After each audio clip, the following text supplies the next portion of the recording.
Almost. Happy New Year's Eve. Also, depending where you are in the world, Hey, it is New Year relative to you. That's true. If you're like in Thailand, Yeah. what's up? Correct for the year. Or Europe. That's usually a dumpster fire, pretty much. That was Yeah. But how's your personal life? Is it good? I hope it's good. Oh, yeah, Iowa, what's that? Susie Cruz here. What is up? She's moved on and up out of the Florida man country. We have Jay here. What's up? Happy New Year. Happy New Year. What's up? Final New Year Guardian. Good to see you here. I love in Florida. I know it still looks like What's up, Jason? How's it going? And if we, I think every channel that everybody's on, we should be able to see because this is all going out right now to all of our like our forward-facing channels, not like anything. But obviously, as always, the best place to check this out is on the youtube.com/the Philosophy channel, like YouTube. So that is a good place to subscribe to.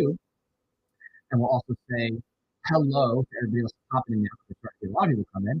I guess the partying just get started. So, hey, Ella Sportsley, what's up? What's up? Happy New Year. Happy New Year, Jennifer. That's what I think. When sounds a bit, it's a bit glitchy. Okay. Oh, a bit glitchy. Oh, no. Is the mic correct? Let's check our settings and stuff. Let us know. If it's still glitchy. I don't know. If it sounds glitchy or if it's not, let us know either way. Let's make sure that our levels are good. I'm ready to talk about this past year. You know, this is the 7th year of philosophy. That's true. 7 years. Of public philosophy advocated and like public. Right. Lots of pho restaurants do owe you at least one free sub for all the publicity that you've given them. And then my videos are like, here's some philosophy, aka my thoughts on the board of peace and ethics. Well, all right. Oh, the mic is much better. This is my mic section. Okay. Let me see here. Oh no. Technical difficulties. Okay, I'm replugging my mic. Let me see here. And I'm going to do my settings. So you can talk. Oh, I think I just heard things sound a lot better right after this. Well, Iconic. Jack's mic's not good at. Hey, Happy New Year. Can't wait to own nothing and be happy. No, I refuse. I don't want to eat the book. So yeah, you know, have a garden, support or support local gardeners and farmers, meat farmers, you know what I mean, seafood farmers. Yeah, just get out there. Need an indoor garden? Look into indoor gardens. We'll go to Whole Foods. We got some good organic stuff. Go to your local market.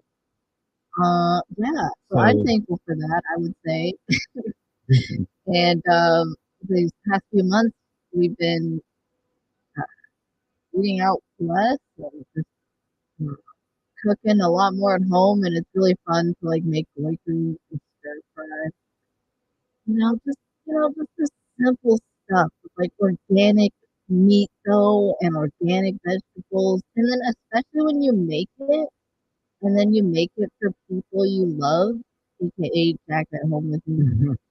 And like I see that he likes it, I'm like, wow, that's what it's all about. These things. That satisfaction too. So I'm thankful for that. And someone said like, this past year has been courageous. Yeah, I would say every year, I could probably think of like every year of my life so far and find something world event wise that's crazy. But ultimately, if you look at your personal life, technically it's different and it's more in your control.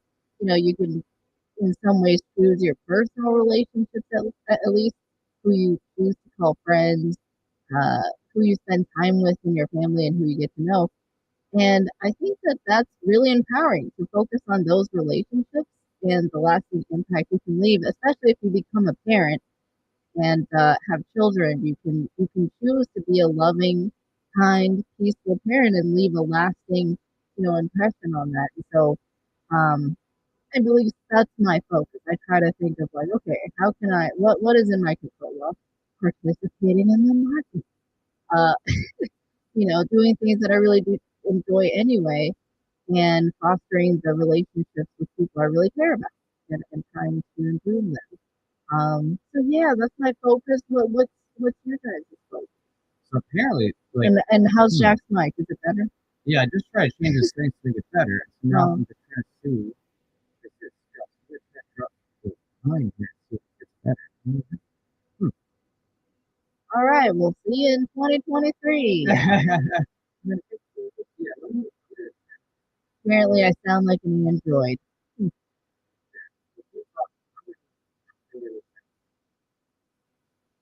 It sounds like you guys are under a plastic box. Yeah, there must be an audio. So what's the device?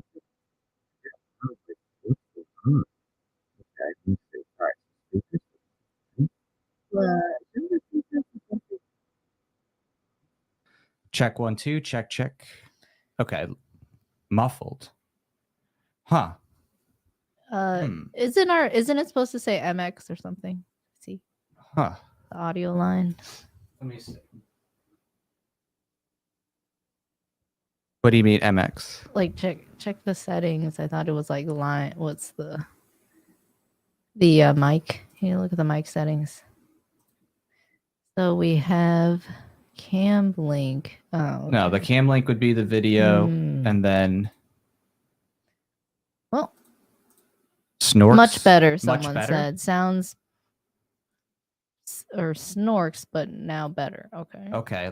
Just let us know if this is getting better, if it's getting worse. Because I did just change a bunch of settings just to see how that better. Yeah, it is fixed now. Good. Okay, thanks, Susie. Much better, Luke. Okay, much better, Jennifer. Okay, Woo. Thanks. I was getting nervous there for a Happy second. New Year's Eve. Okay, Thank take you. two. Yeah, better. Okay. Oh wait, look at my Mises Caucus logo on the sleeve. I just think this is so cool. What this design that you can't get again. Limited time. Okay. This was last year. Thanks, Jack. That was a nice gift. I appreciate it. Okay. He saw me eyeballing it.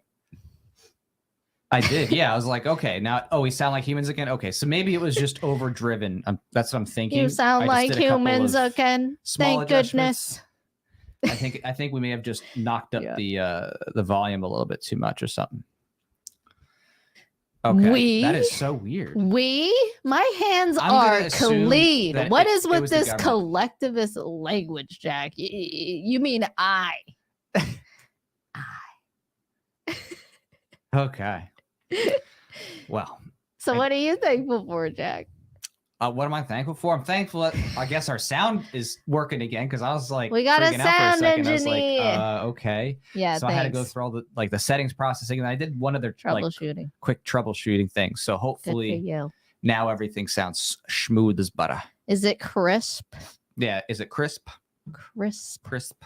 Yeah. I think possibly there was one thing with my mic that had a little bit different settings, and then I think our two volume levels were just like got pushed up too far or something like that. So what was it like again? Our volume levels were like what? How low? How are you doing? Sorry. I actually could change our voices to make it, give us robot voices. Oh, interesting. But actual effect, not technical difficulty. I got it. Yeah, not technical difficulty. So. We don't have one of nice those. and crispy. Thank you for the continued feedback, Brian. Crispy. Thanks, we Brian. Definitely needed to know ongoing that this is actually working. Yeah. Okay. Yeah. I like what ANCAP Gamer said. He says, "Happy New Year's, y'all." So yeah, Happy New Year's. Yeah, I'm excited. I mean, it's been a good year so far, and part of what we're doing here too is really letting people know Anti-State is coming out tomorrow. That's pretty cool. I mean, it's relative. It's nice. Yeah, Anti-State's coming out tomorrow. That was a part of this past year, Yeah, I get like pretending, depending on what you look at, glass half full, glass half empty. You could be like, oh, this past year, terrible. Horrible. Or you could say it was great. Or maybe it's a mixture of specific events. I mean, yeah, obviously it's not all good or all bad. I know it's so hard to like generalize. Like I just like want to be so precise in my language, but I like recognize the limitations of like, especially if you're telling a story, you know, you can't really like, takes a long time if you go through all the details. It does. It does. For a second I thought someone said you have bot voices again, but he says if y'all do bot voices, okay, phew. Did you just say oi? Are you Irish? Oi. You're like oi. Oi, Mate. It's almost New Year. I can't do it. Can you do it? Can you do an Irish accent? Oi, mate. It's like almost New Year. Okay, that was terrible. Look at me lucky charms. Oh, that's good. Oh, me lucky. I can't. I know, I'll butcher it. But me as a comedian would just like laugh at my jokes half-time. Half-time or full-time? 75% of the time on stage. Okay, so what you got here, audience. Jack? What's going on? So, we should also mention here while we have a quick moment that we're doing some changes this upcoming year. Oh yes, worth a note. Right. So your new Would format. You like me to say? Yeah. Oh yeah, actually, my new format. Let me turn off the light real quick. But yeah, talk about your new format real quick. Okay. So, you know how like for the past let's say 7 years of The Philosopher, I've been making like at least one video a month, you know, just about some topic, any topic. And there have been some videos that have gone more viral, like, you know, 5 ways, like, or 5 common gun control myths or whatever, you know, debunked. Okay, cool. Or like a reaction video to like the New York Times.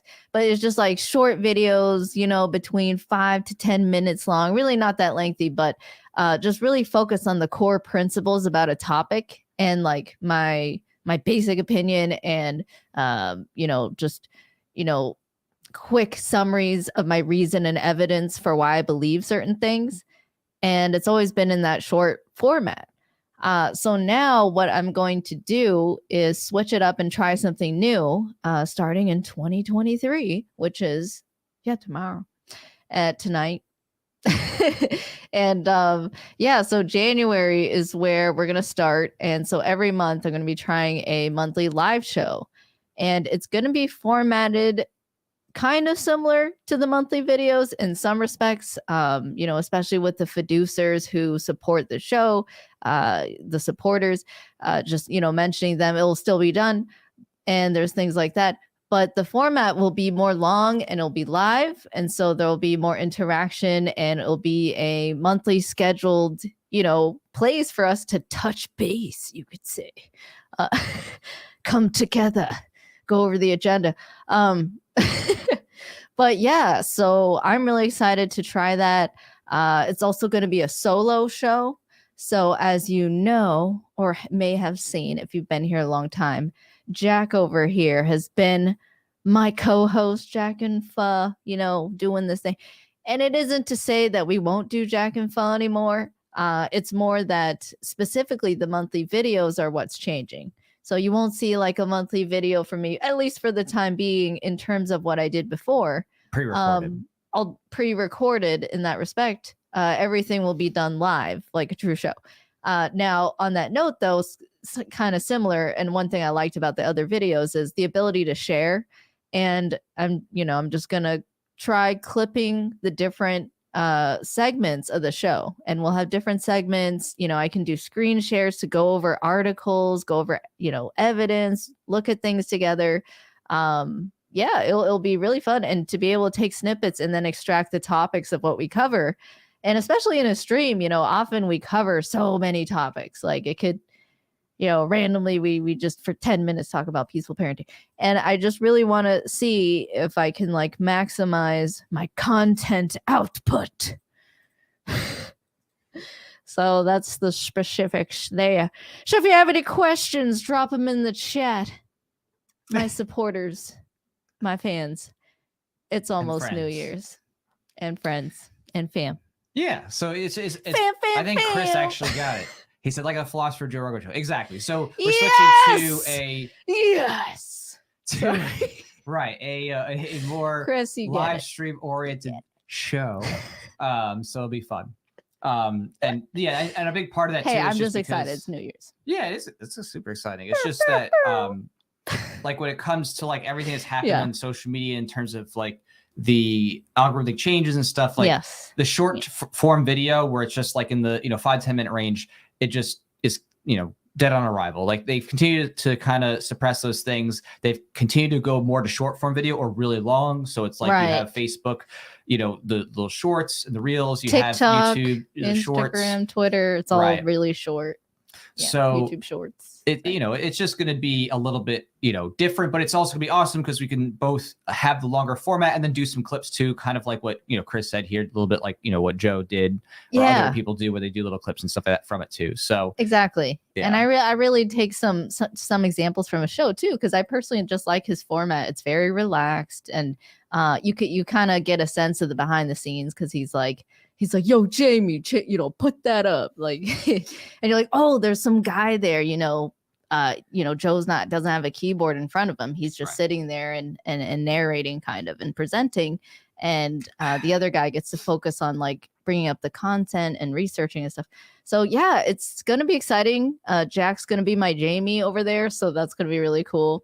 I'm excited to try out the new format, and that's going to be, sometime in January.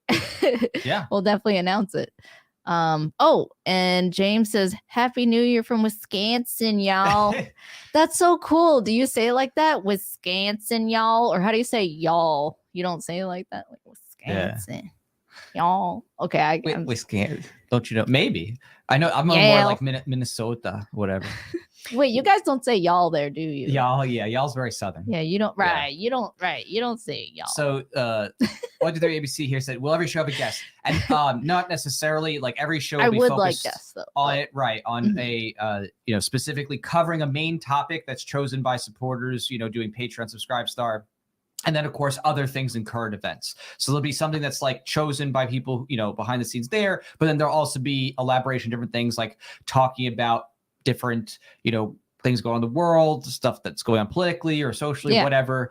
And then on top of that, maybe some funny meme coverage and stuff like that. We actually might even like prototype some of that here. I think we'll evolve too. And I definitely see guests as segments. Right.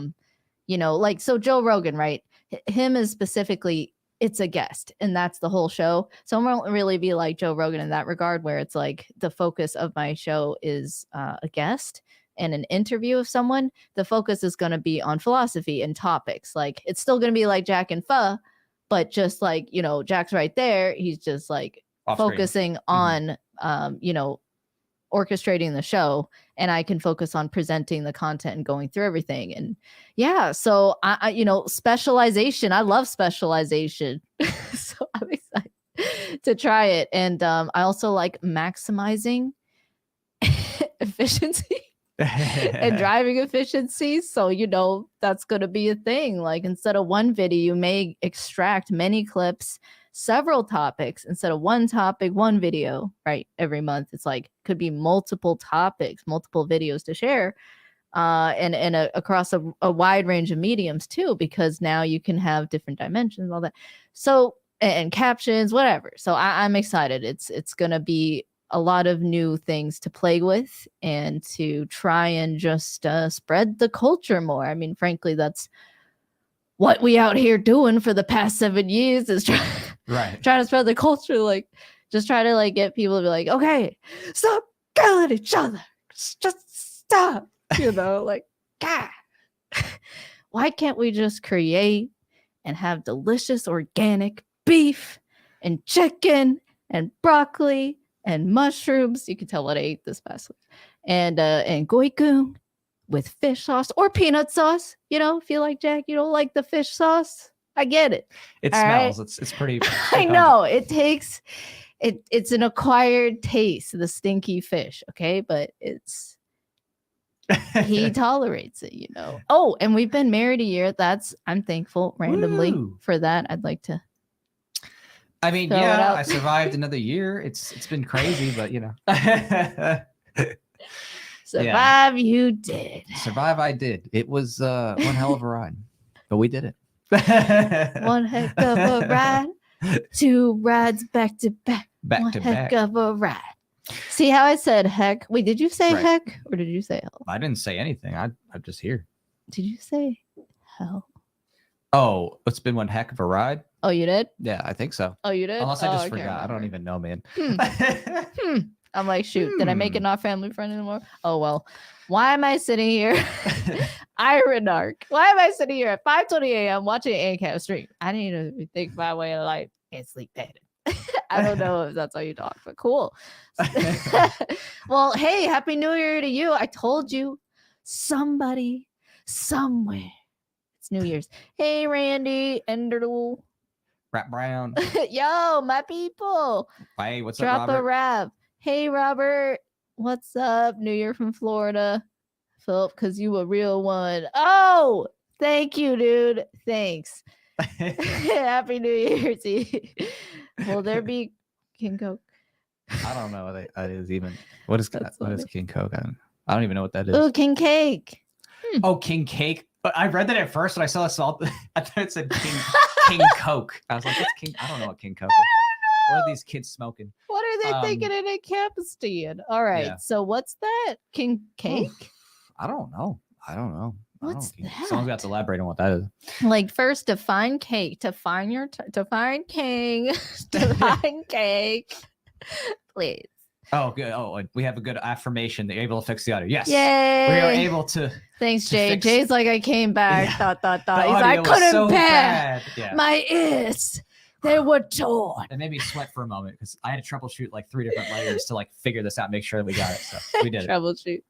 Yeah. But good times. Good times. So it's gonna be exciting. And there's also not only that, we're gonna be, doing more creative things, of course, besides, the little change up in that monthly video thing.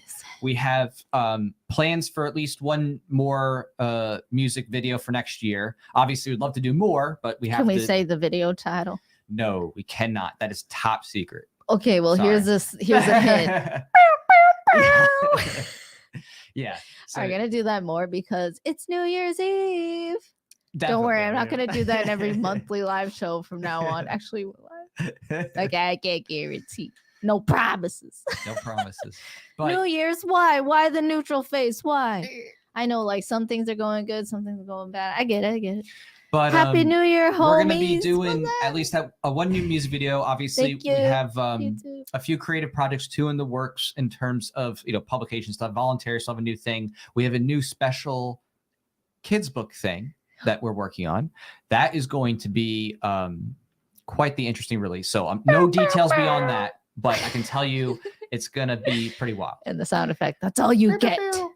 I mean, and I also have a few songs to record independently. Even if we don't do music videos for them, we might record a few extra songs as well. So we have, quite a few things in the hopper. And then we've been talking to different, I guess you could say, LP in the affiliates. Hopper, like a plane, like a helicopter, like a paintball gun.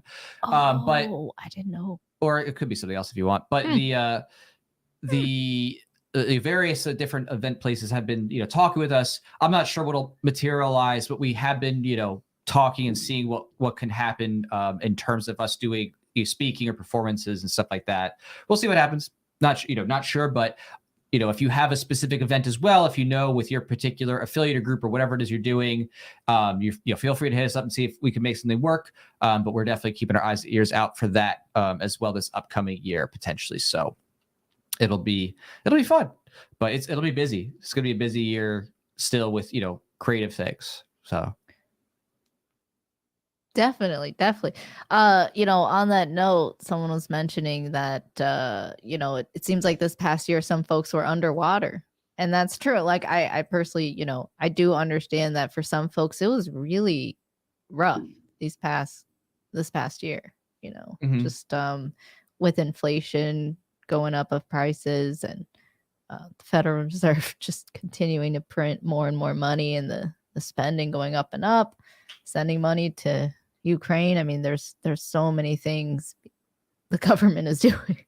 Yeah. No, yeah. I mean, it's to meddle in our lives, and it's so hard to build when the government just keeps cutting off your legs. out of nowhere, they're just like, hey, let me just take some more, thought we were done with you. No. But, that's kind of how it is. I mean, that is how it is. Governments are mafias, if you didn't know. So, yeah, look up Anatomy of the State by Murray Rothbard. You can get it for free at Mises.org. All right. That's a nice thought trail you went on there. So thank you, arigato. Yeah. I'll be here all year. Yeah, you'll be here all for year. The 8th year. The 8th year of the philosopher.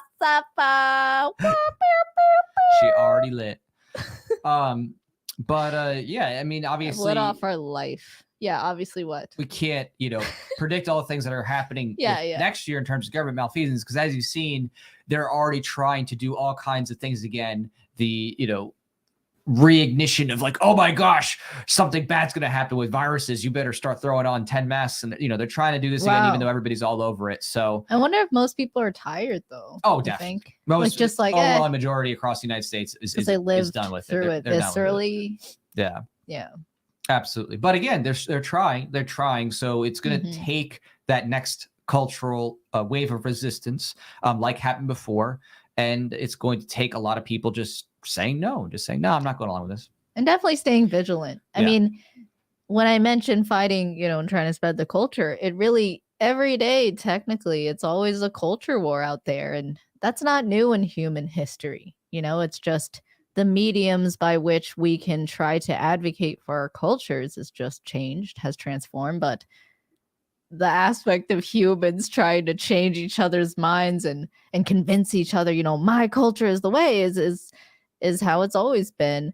And it doesn't have to be a war. I mean, as a libertarian, as an anarchist, I mean, my advocation is that there shouldn't be a war. You should be free to believe what you want, so long as in action you're not infringing on the body or property rights of other people. That's it. Like, just really simply, that's what I care about. And I think we can all just coexist and instead have a nice free market of ideas where we exchange and trade ideas, have discussions, debates. No need for actual violence with guns and shooting people. That's why I'm really against like government imposing economic sanctions on a country, because the people that get punished are usually the people who are caught in the war. They're not the politicians that are getting sanctioned or whatever, or having their bank accounts frozen. I mean, they should target actual leaders if that's the focus of a government, not like everybody in that country who's just like under a dictatorship, or a fascist state, whatever. So yeah. Yeah, I completely agree in terms of just people not thinking through what it is that government action does and the ripple effects. I think that's probably the most common problem, is people not being able to internalize what happens when the government starts to cut off trade between freely trading people, and how people are affected down the line from that, and how much their lives are turned upside down because suddenly they can't get needed resources, or now there's a bottleneck in their chain of production, and people are not getting medicines, people are not getting food. And it's very often, as you said correctly, the regular average people who are starving and suffering because the elite political leaders have all their connected cronyism to get whatever they need secretly shipped in black markets and stuff, while the average person is suffering. So yep, exactly. Yeah. It ends up just being like the people who die are the people of this country, and their bodies, their lives, they're just used as fodder basically for this. You could call it like the chessboard of countries of power in America, or in the world, of different, people who control the different governments of the world, just trying to take over each other, or connect and try to take over other regions together. So, that's what we live in. And the way, in my mind, what I've been promoting for 7 years and will continue to promote is just what you said, just the idea that like helping people to see the manifest reality of government action, and recognizing that, hey, humanity has advanced to such a degree ethically that now you have concepts really well known, like, peaceful communication, honest, vulnerable communication, like go to therapy, like, you know, these self-knowledge, you know, these things are out there. Ethics, you know, don't steal, don't take people's stuff, don't hurt people, don't initiate violence against them, you know, follow the non-aggression principle. Like, those are principles that are pretty well known even throughout the whole world. And that's why you have places like in China, Hong Kong, you know, Taiwan, places like that. They're all people. There are certain people advocating for rights, just basic body and property rights to be respected. So, you know, that is something that most people get. And I think that at this point in time in human history, it's kind of like the last thing that needs to be seen is just when it comes to government is but an organization of people, no different than any organization of people, right? In terms of, like, you think of a corporation, but the only difference is this government is granted a sort of legal, quote unquote, or a socially acceptable and can be backed by force sort of monopoly on violence. And, you know, that is what most people think is just benevolent by, you know, by nature. Like, government's just benevolent. So if the government does something like taxation, right, taking your money by force without your consent, and if you try to say no, like, you can face issues. Like, just trying to expose people to that reality. Most people, you know, they may understand, like, a woman being mugged in a alleyway is really wrong, but they still justify government doing that effectively, not in the direct action, but long term. And especially if you defy and don't pay your taxes, you know what happens to you. You know, you're like, they're going to threaten you, and then if you don't pay, you know, they're going to put you in prison.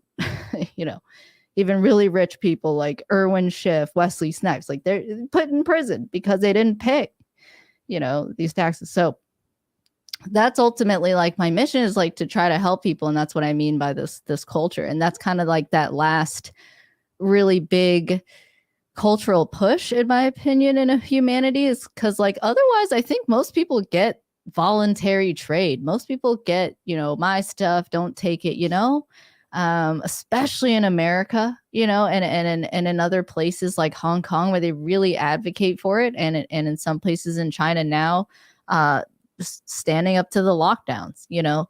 So that's what I try to always focus on, which brings humans together, you know, instead of just focusing on like political differences and differences on how we would structure things economically or whatever, but really just focus on those basic body and property rights, defining that and demanding the universal respect of them, government being no exception. So yeah, here's to that, you know, doing that some more. And I hope the new format starting next month will help, you know, so we'll see. Yeah. You know, and I was going to say on that note, you know, of just like thinking about, you know, the solution to all these different government tyrannies around the world in terms of not it being about the government cutting off resources. I think this is a good example here. This is, you know, an example of people protesting in China against, you know, the police. You know, I mean, are they even police? It's like just basically tyrants in these, you know, kind of they're all in white the quarantine, you know, get ups. So people are resisting, and that, you know, a big part of helping to build resistance is both the freedom of information and the freedom of trade, because what enables people to resist the people who are controlling them is their ability to actually share information, learn about what's truly going on, and then having the resources to push back. So if you're cutting off those resources and you're cutting off that information, you're making it much harder for people ultimately to resist. So they, you know, people who are in these desperate situations need that freedom of information, freedom of trade, so that they're able to leverage as best as possible technologies and, you know, tools to be able to help each other collaborate and work to get out of that situation. So yeah, well said. Exactly. Right. Open the market. Just keep the market free always, you know, because that's ultimately where you have people who are, you know, like peacefully exchanging and yeah. So yeah, and where they can hear these ideas of liberty.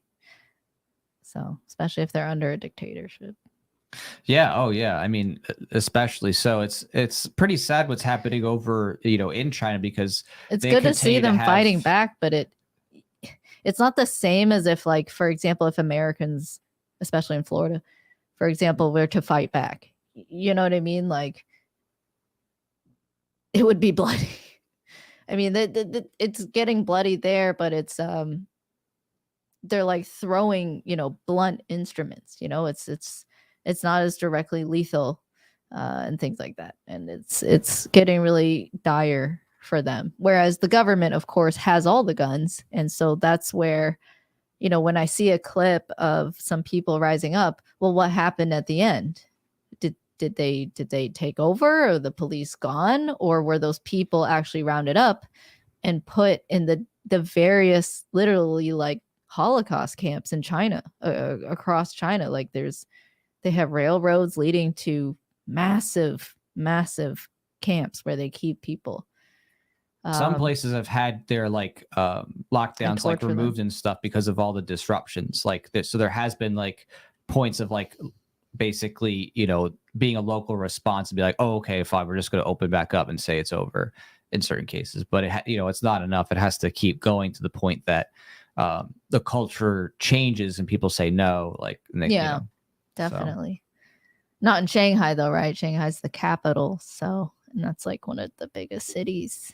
Yeah, I'd have to look at the latest information. I'm not sure, because everything's always changing there. Everything's on a constantly evolving basis. So I just know Shanghai was in lockdown for quite some time, to the point where all these people in high rises, like you're talking millions of people in high rises, they're not allowed to leave their high rise.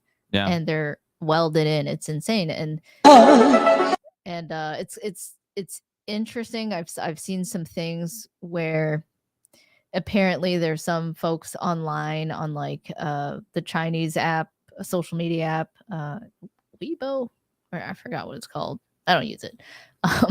Where some of the you're confused that with the Japanese app, the Weeb. Yeah, Weibo. It's a you. I forgot. The Weeb. But of some people living in Shanghai just saying like, wow, okay, I see what the Hong Kong people were advocating for, like the Hong Kong protesters. Now I understand what they're warning against with the CCP, and the Chinese government, as they're going through lockdown and being locked in now and having their freedoms taken, having to ration food and money. Like, it's insane. Not being able to shop as you please, come and go as you please, and that was all shut down. So a lot of people actually in Shanghai got woken up, interestingly.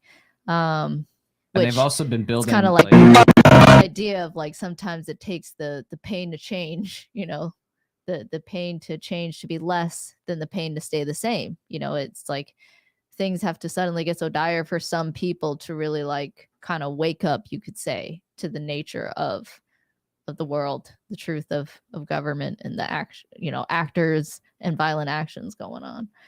So sorry, what were you doing? Oh, you're good. I was just saying that this is a good example that they build these types of high walls with razor wire fence to keep people from fleeing, right? So people like to talk a lot about like border walls, other stuff. It's like, guess what? Walls are not just used to keep people out; they're also used to keep people in. And they're creating, these large barbed wire enclosed areas to keep people from fleeing. And in this case, people are fleeing the zero COVID policy. So it's just a reminder that's a TikTok. Wow. That the threat is there. Where the government starts building up ways to keep you in. That is a serious issue. Right. Exactly. That is because they want you to be careful with government power. Yeah, I mean. Like, if government is to exist, it should be extremely limited and focused, and like, you should not be able to vote on whether government can inflict on your body and property rights. You know what I mean? Like, that should never be up for vote, and it is all the time.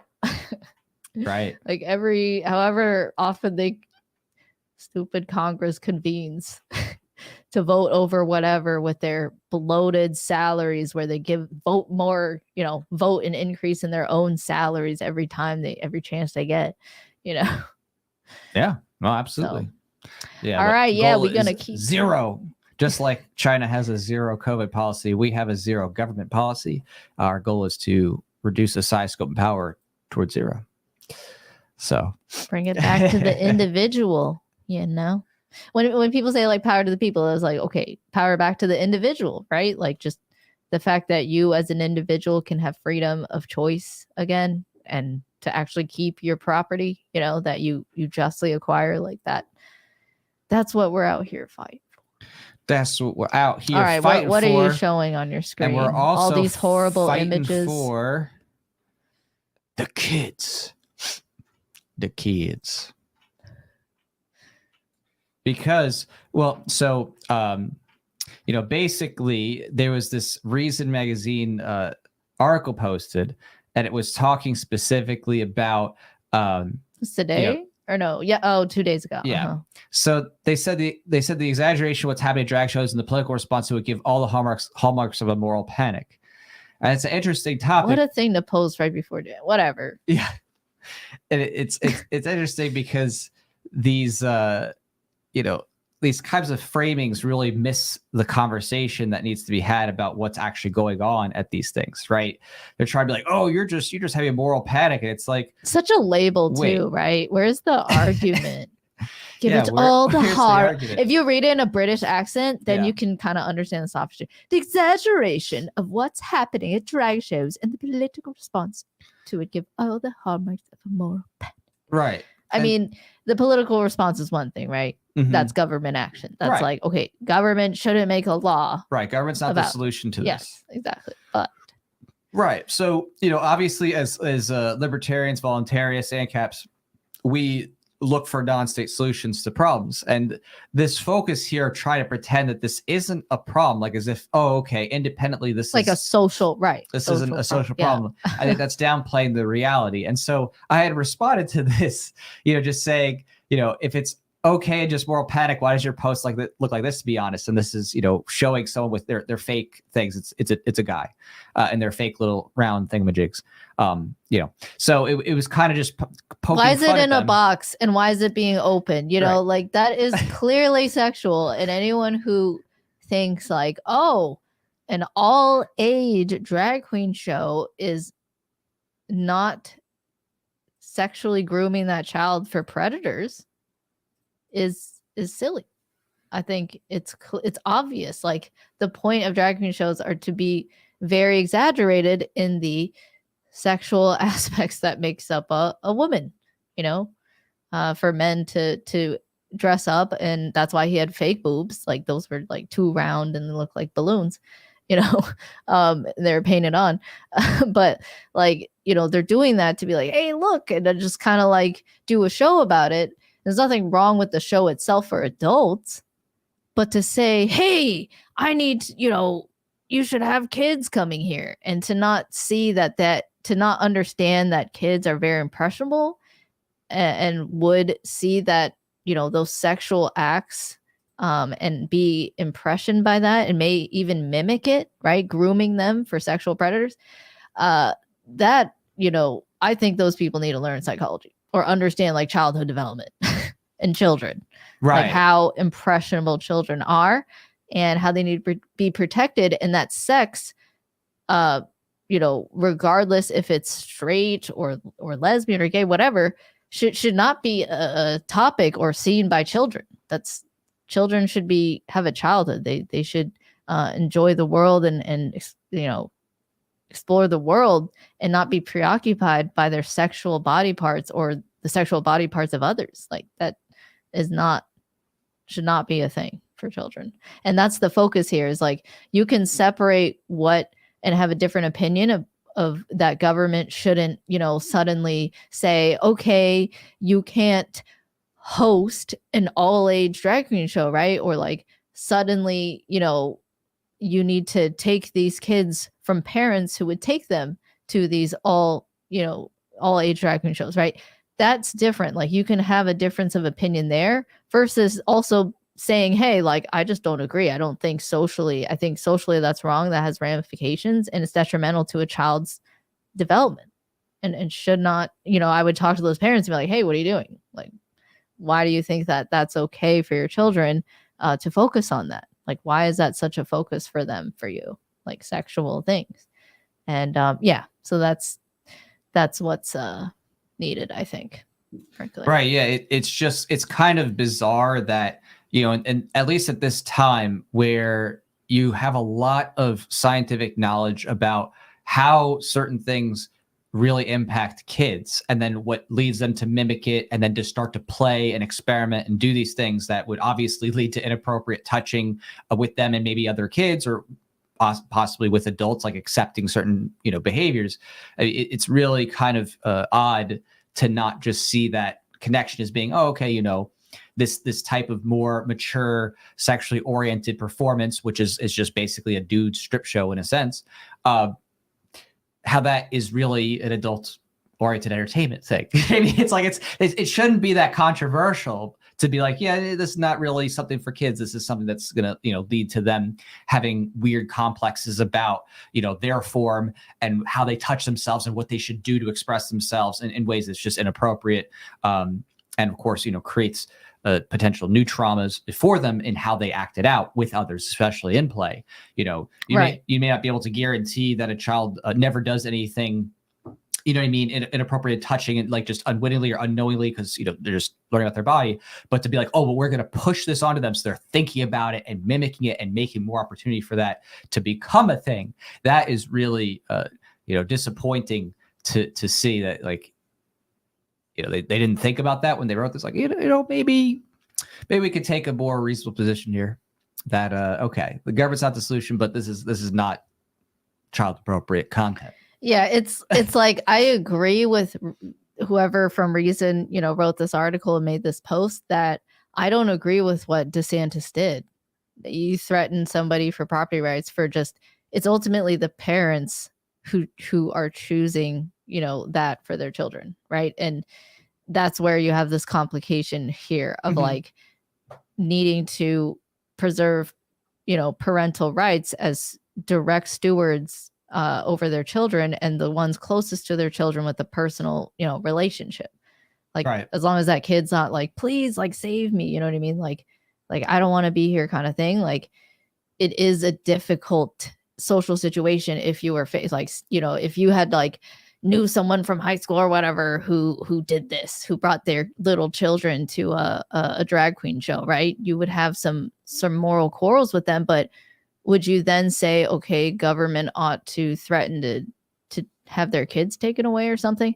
Now, in this case, DeSantis is threatening a venue, so he's trying not to go directly to those parents, but he's threatening that venue, which that is attacking those rights. It shouldn't be a threat. It's it should be an outspoken thing against it. So I just disagree with Reason that it's not an exaggeration, the rhetoric about what's happening at drag shows. It's just that political response by DeSantis was just not right, I think. So. Right. And also, like, when they say the exaggeration, like, so the first thing I did, of course, like, okay, well, let me go see what's actually going on at these shows. So I just went back in their past few years of Christmas shows for, specific, a drag Christmas. And I just skimmed through it, whatever. It's like looking to see, like, okay, what kind of stuff, they have some like regular entertainment dancing or whatever, but there's several scenes, like there's several acts within it where it's like, it's a strip show. Like, they're literally like stripping off their clothes. And it's the all ages one, right? Yeah. It's like, okay, this dude literally has his like balls hanging out, like basically out. Like, it's like this sock thing that you could like, it's a banana hammock. You could basically see everything. Like, I'm like, okay, this is actually more than I was even expecting. It was pretty bad. So I'm like, okay. And they're like, right, these parents are taking their children. It's not for kids. You're literally like, look at my genitals. And by the way, they're like hanging out basically. So I'm like, no, I mean, this is more about social ostracism. That's all, Yeah, and it's just more like the key is that parents need to learn why this is harmful, and it's more of an educational opportunity. The government giving them more power is not the solution, because obviously when the government has this kind of power, well, don't be surprised when they start trying to control everything else about your kids, as they do with public schools, right? Right. And conservatives there before were like, oh, we got to stop the public schools. Like, yeah, let's send our kids to the brainwashing centers, right? And where they get groomed for the government.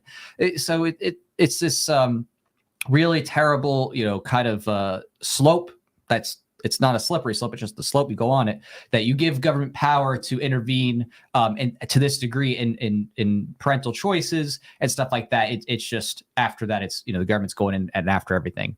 And that's been shown time and again. So, the solution obviously is about educating people and and helping them realize why this is not a healthy thing for kids. So I think libertarians generally have a wide latitude for parental discretion. Like, in other words, there's a wide latitude, conceptually, for what a parent determines that they say is fit for children. There are hard limits when it comes to physical abuse, like music, movies you can listen to. Parents differ widely in what content they allow their kids to see. And you could argue on some sides, like, oh, okay, why are you letting your child see this? This is, sexual, or like, oh, this has a, weird focus or preoccupation about this aspect, like that's something that could be discussed. But it's just separating that from the government infringement here. Right. So, yeah. And that's really, what this all boils down to is that, when you're a principled libertarian, you really are focused on just the physical bodily violations and things like that, property rights violations.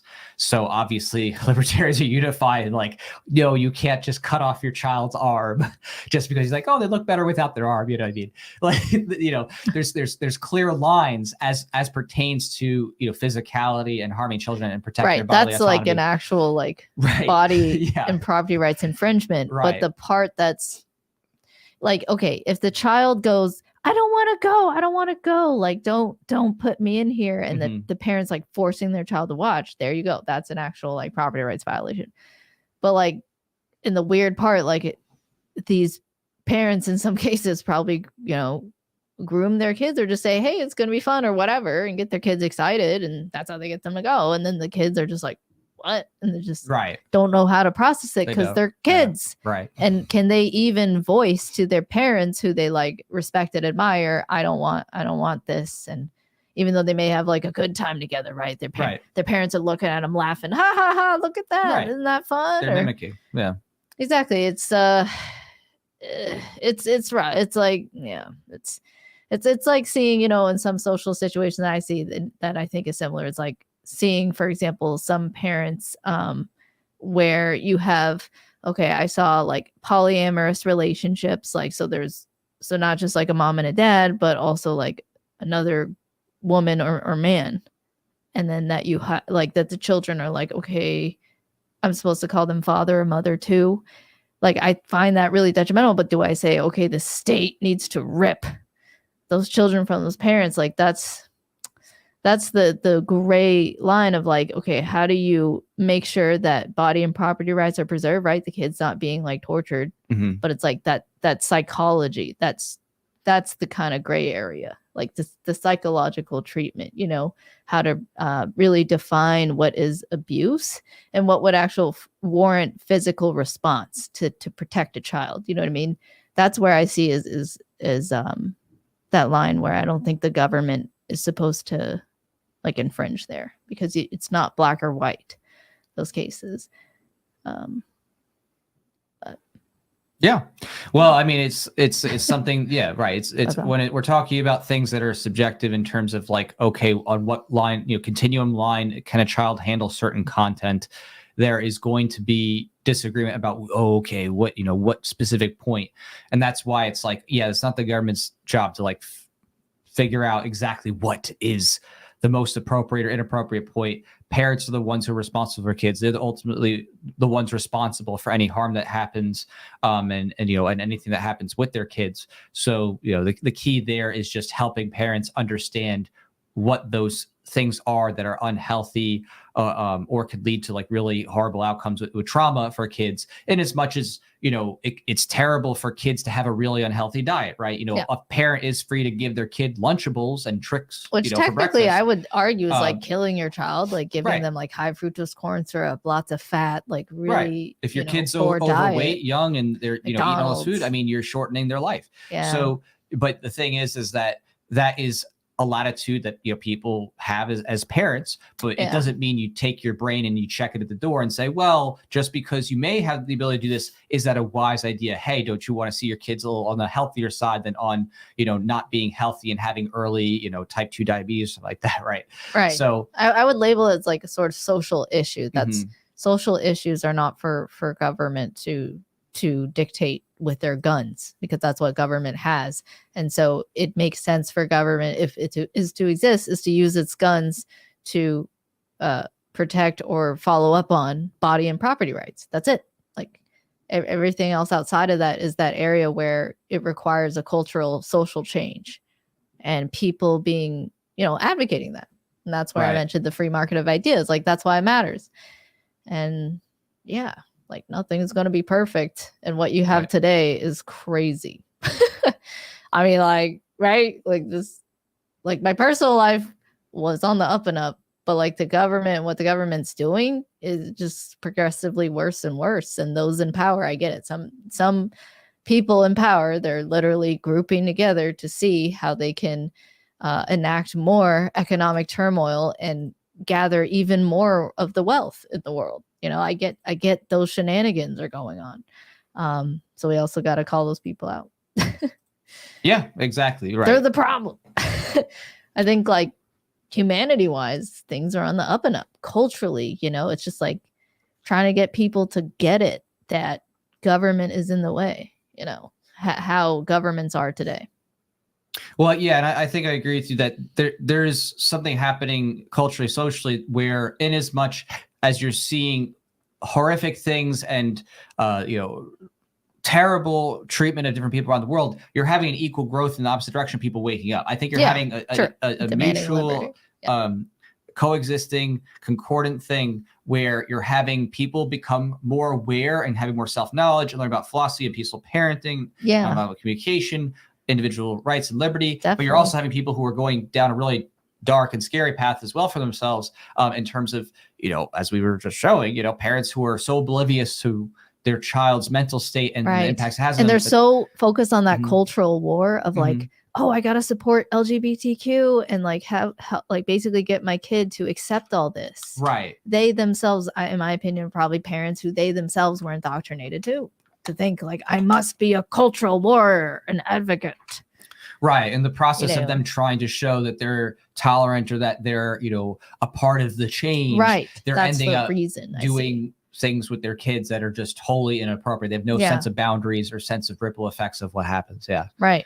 And that comes from, of course, justice. A lot of dysfunction from, obviously there's the trauma of massive numbers of divorced households and lots of switch throughs of relationships and parents and stuff like that. And then not having good mirroring and not having healthy boundaries set with parents and good communication skills. And those compound over generations too, especially, past two. So, trying to fix all those things just requires a lot of education, deprogramming, reprogramming, from toxic behaviors and habits to healthy behaviors and habits and boundaries. And of course, helping parents have a renewed empathy that maybe they didn't have themselves when they were growing up. And so in many ways, and I think that's a big part of this, is very reactive, that because some people themselves had their wants and needs belittled and dismissed and maligned and had their emotions downplayed, that their reaction to that, their expression for, I got to have absolute freedom. I'm going to take my kids to all these crazy, events and stuff like that. And whatever, like, give them bad food. Let them swear, let them drink, let them drink, whatever.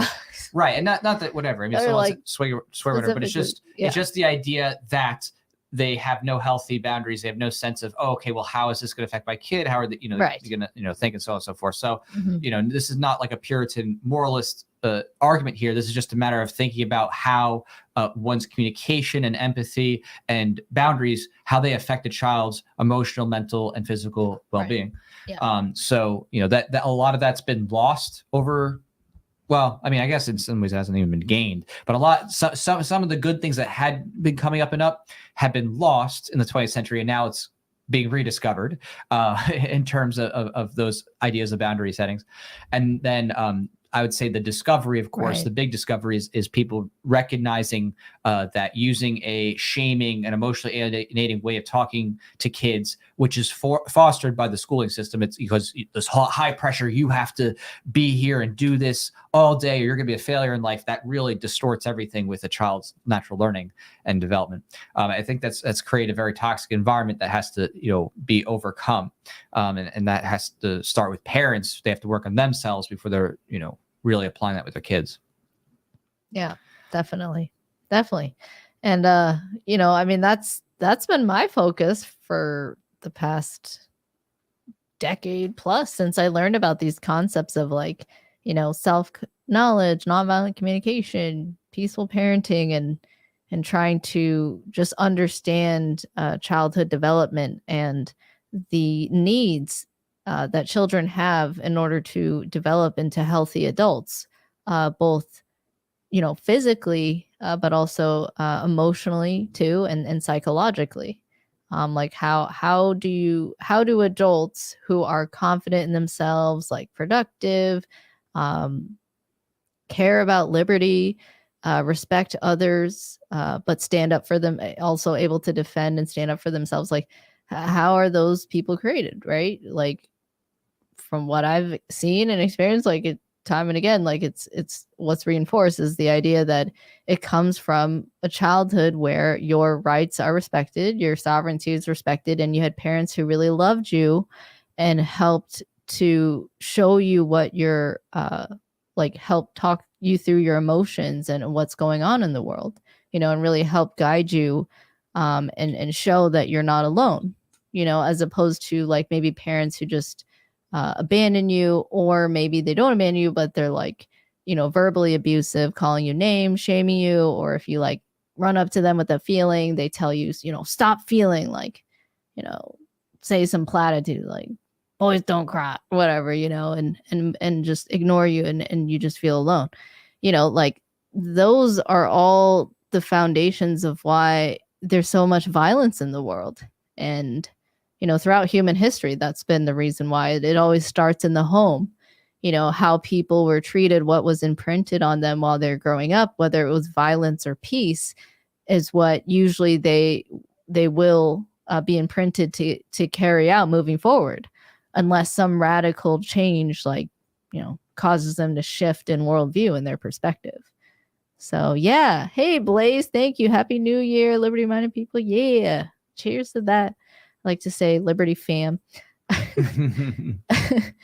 But yeah, so just trying to like work on yourselves, and that really is important, but also to understand that while you work on your personal life, yourself, your health, and your relationships, that to see like the greater world around us and the bigger, geopolitical landscape that is occurring, because there really are people in power, like who are trying to impoverish the world or at least other people for their own gain. And they don't care how many other lives that they don't care about, like not their family, not their friends, whatever, die, or suffer, or poor, impoverished, whatever, starving, in order for them to gain even more wealth and power that they already have. Like that is a true war that's going on, and it's not something to be just, thought of lightly. It truly is monumental what's going on. There's no, but it's also understanding like your own limits in terms of what's within your control and power. And not to say you can't accumulate more control and power, right? It's part of maybe accumulating more wealth and social influence, but it's just recognize like where you are right now, and to still find time to enjoy yourself and to advance on the things that are in your control, like yourself, your body, your health, your wealth, your friends, your relationships, your family. Like those are things that you are totally empowered to build / and or destroy, so ultimately it is up to you to at least build, you could say either a heaven or a hell in your own life. And so I think the rest will follow as people just kind of Focus on really healing, especially if they had whatever really dysfunctional childhoods, as most people do in the world. Coming out of that, going into, healing and growth mindsets is really important. And that has monumental changes and effects, especially when you have friends and family. You're influencing them, especially if they look up to you and you have a nice, loving relationship with them. And if you have kids, like, you stand to really potentially create a really great childhood for a new human being. And that's something like really special, and I think all those things are things that are in control, that we can be grateful for and focused on improving. I mean, at least that's what it is for me, reflecting on the past year, looking at the new year.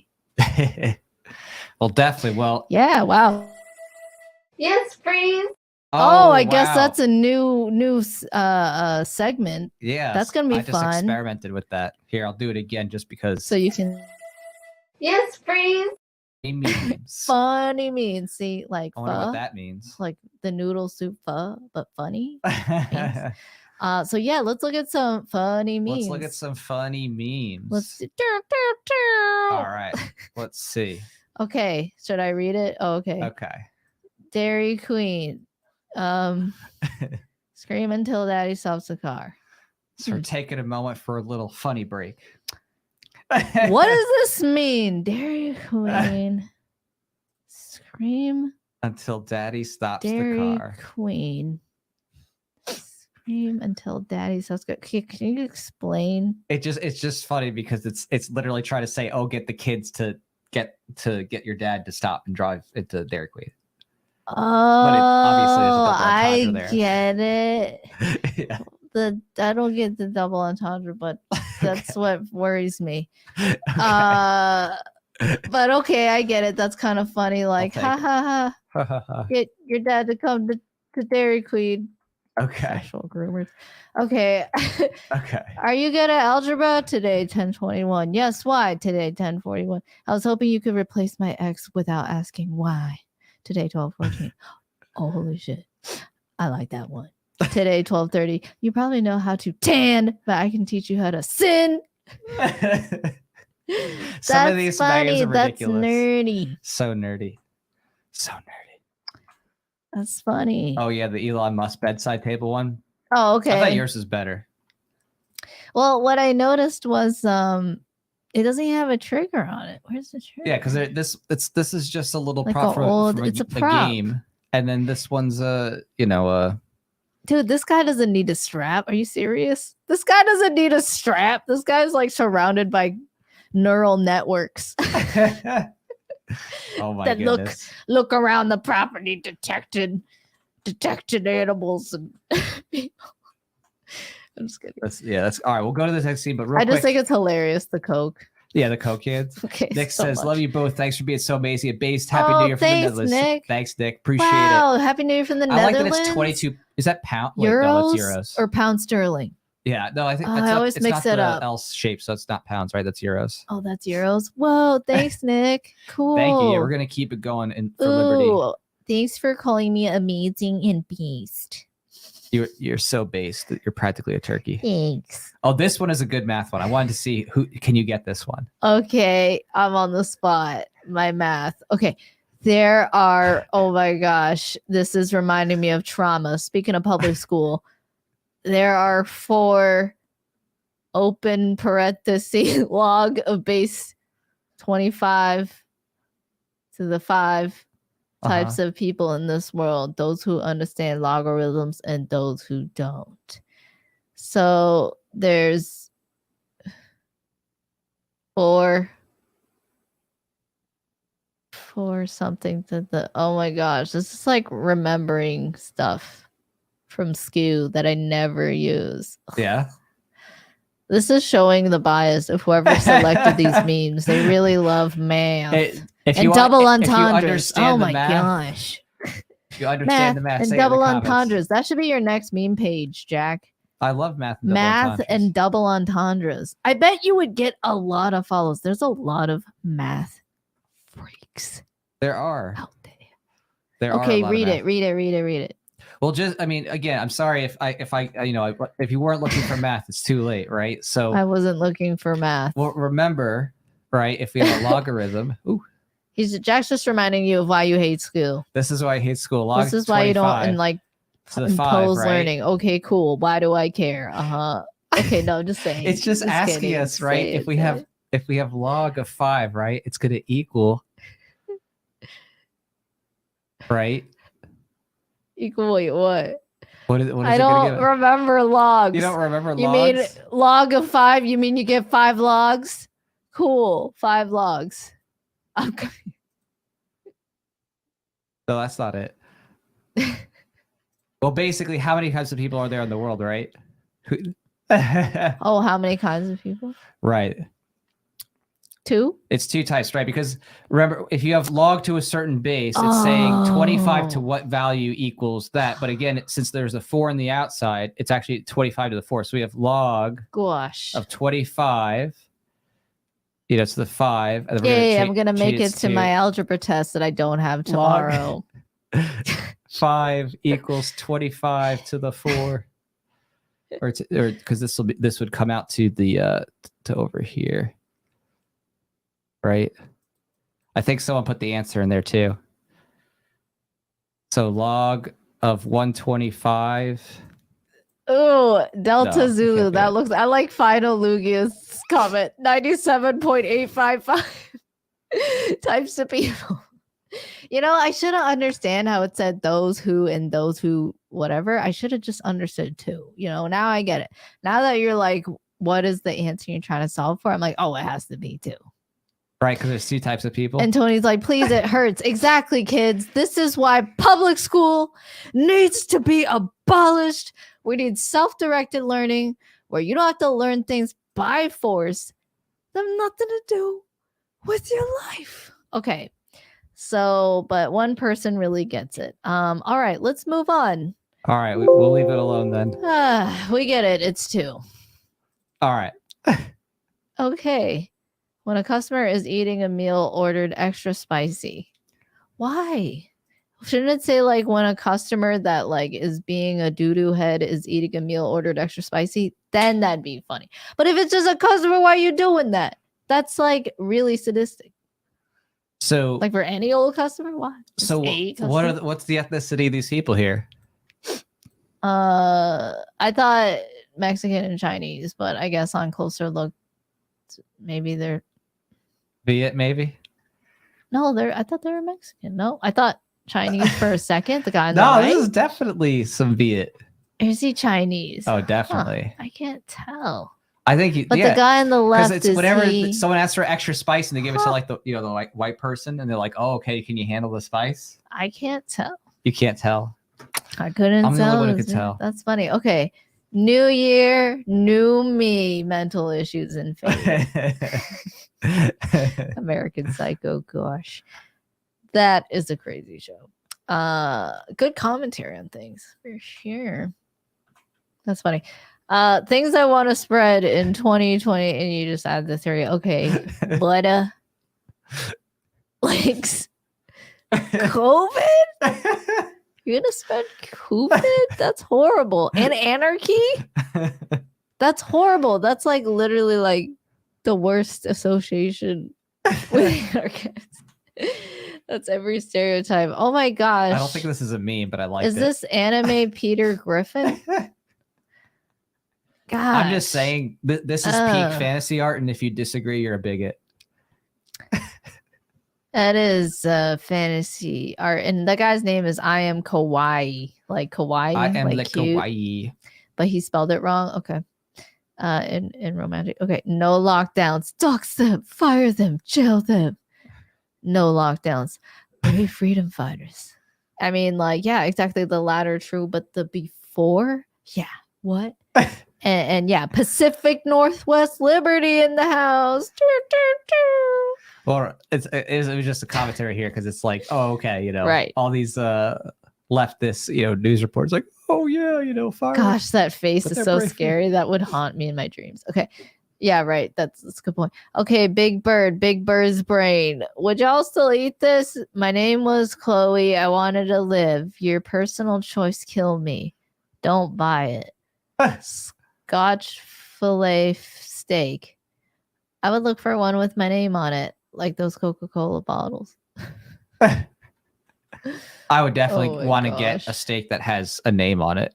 That has, my name. I'll be like, yeah, I want to have the Jack steak, please. Okay, I just I can't even tell if this is a real tweet exchange. You know what I mean? Like, because it's so easy to Photoshop it.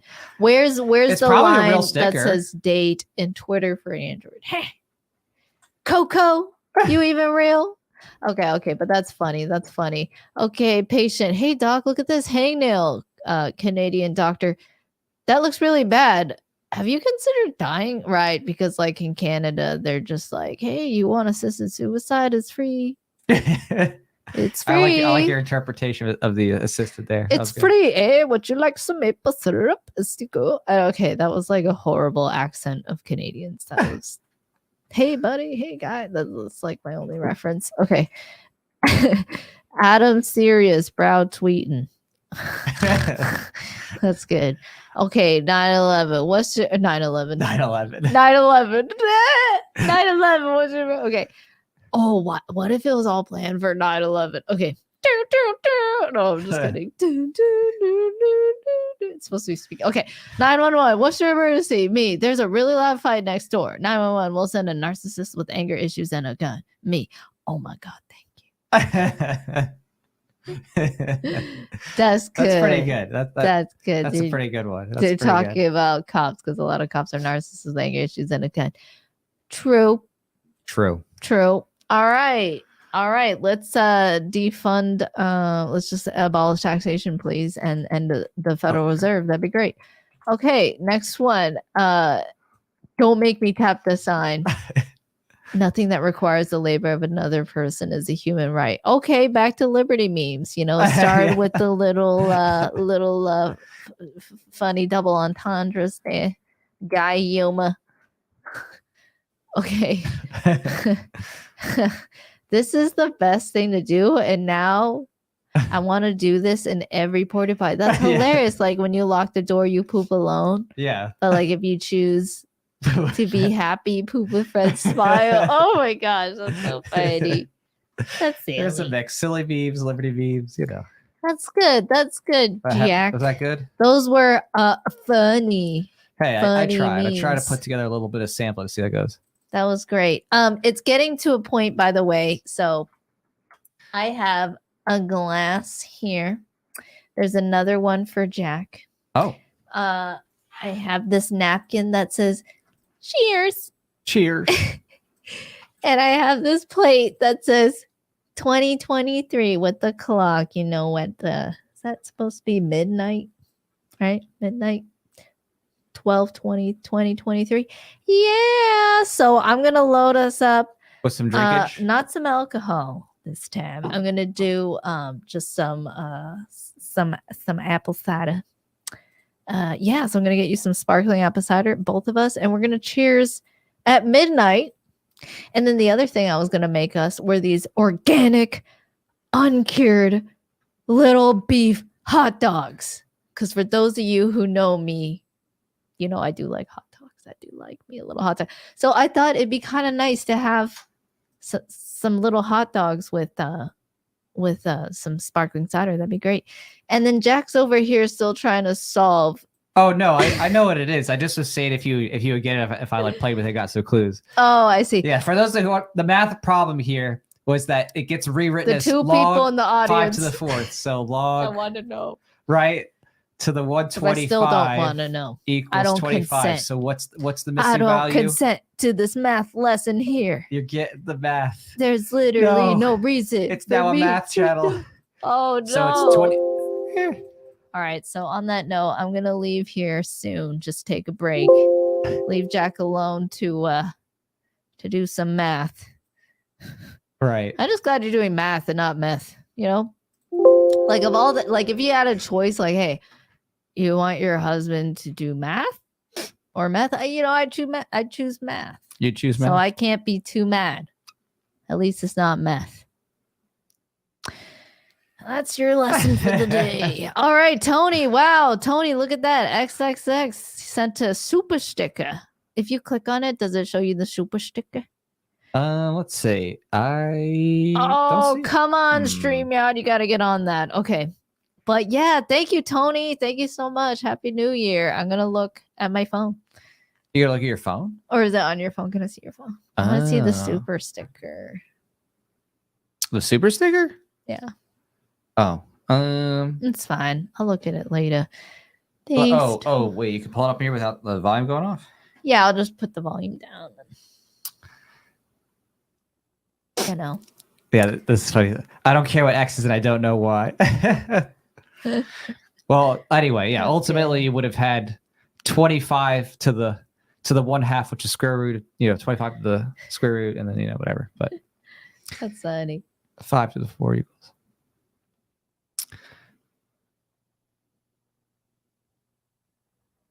So, what is the sticker? Does it show it?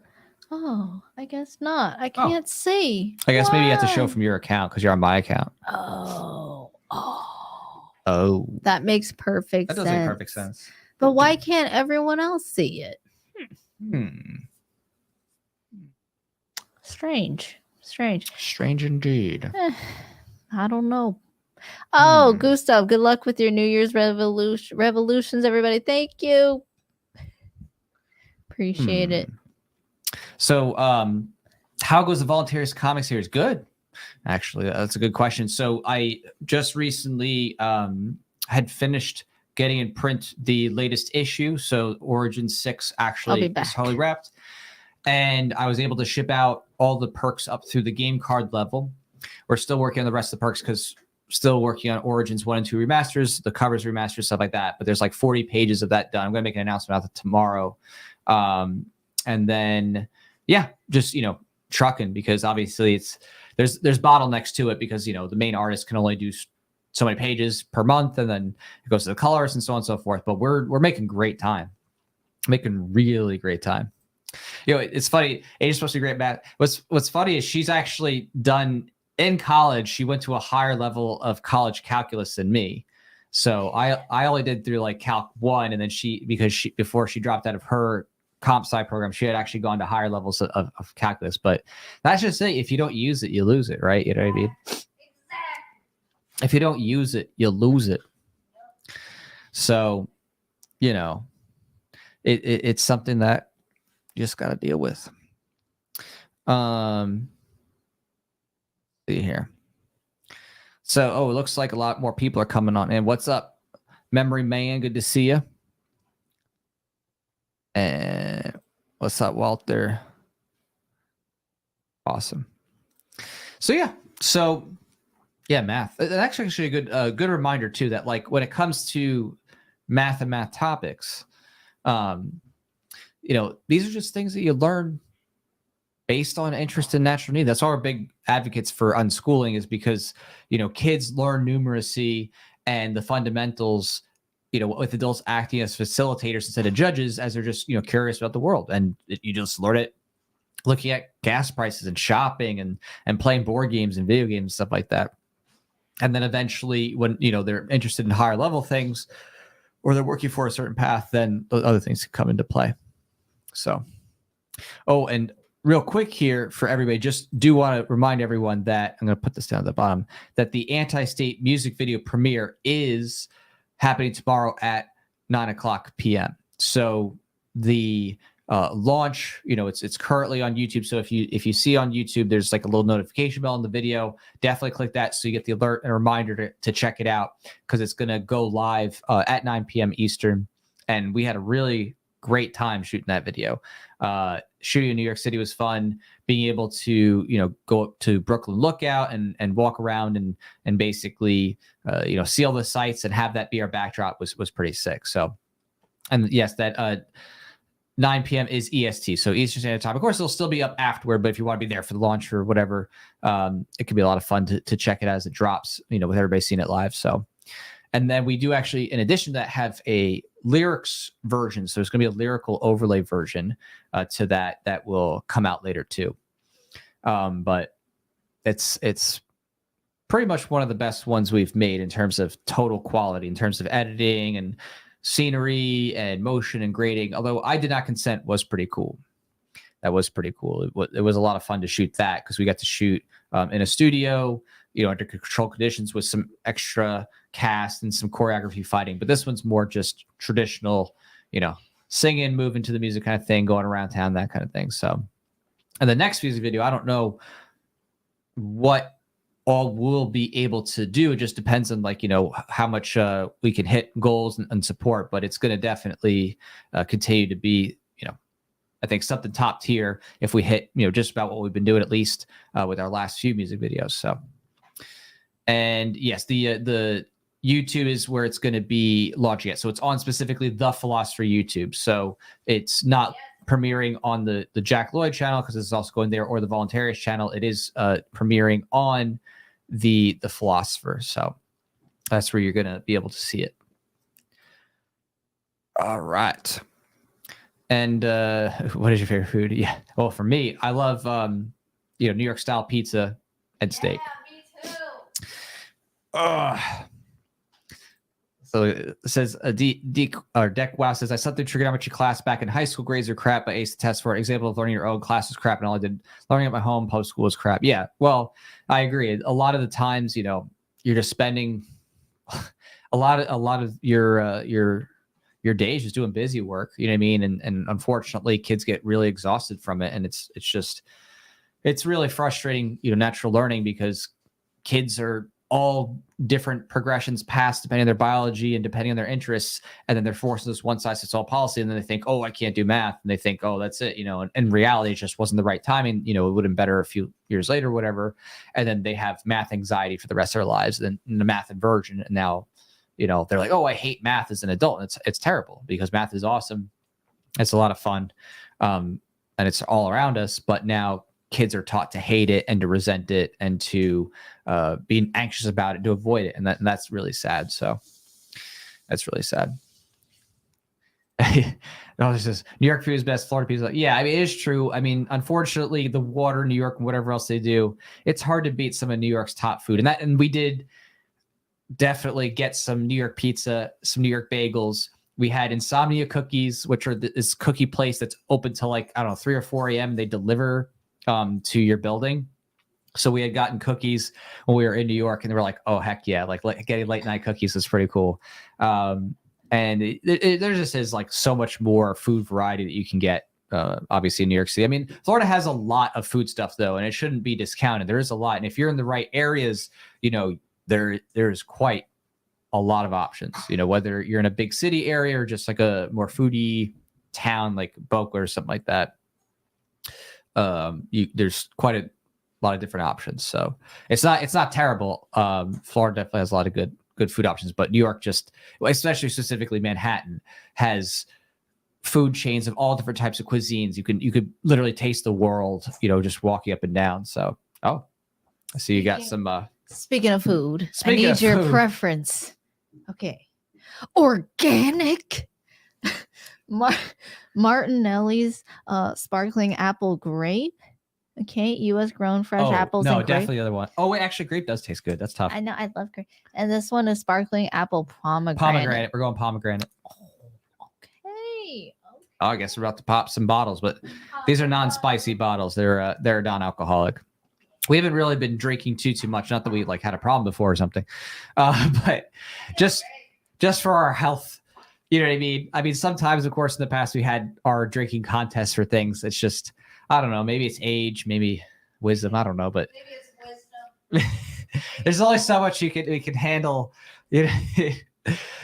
So, and feeling good does feel nice. So, I don't know. I wish we had a wider variety of legal substances of things that we could do, as opposed to just drinking and stuff. It would be nice. For challenges, but it ends up leading us to have to do things more like spice challenges or unusual food challenges, because otherwise we just die. Well, she more so really dies, but my hand hurts. Can you do this? Well, that requires a special, bottle opener. So that's probably why your hand hurts. It's not a twist top? Let me see. Oh, watch your hand. That's not a twist top. Oh. I'm new to this. So there you go. I'm new to this. She's very green when it comes to opening bottles. Everybody pops the bottles for her whole life because she just doesn't have the strength to open them. Yes. Okay, I like 20 to 30 pounds. Yeah. I can't say my specific age, but let's put it this way. I ain't a youngin'. I've been old enough to party for a long time. But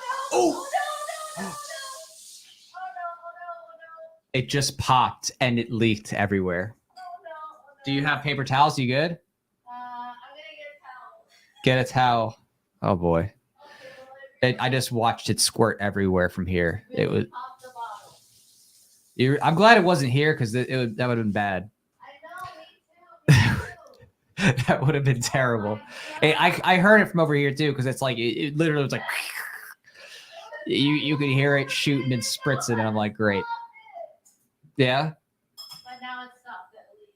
Oh boy, this is gonna be a mess.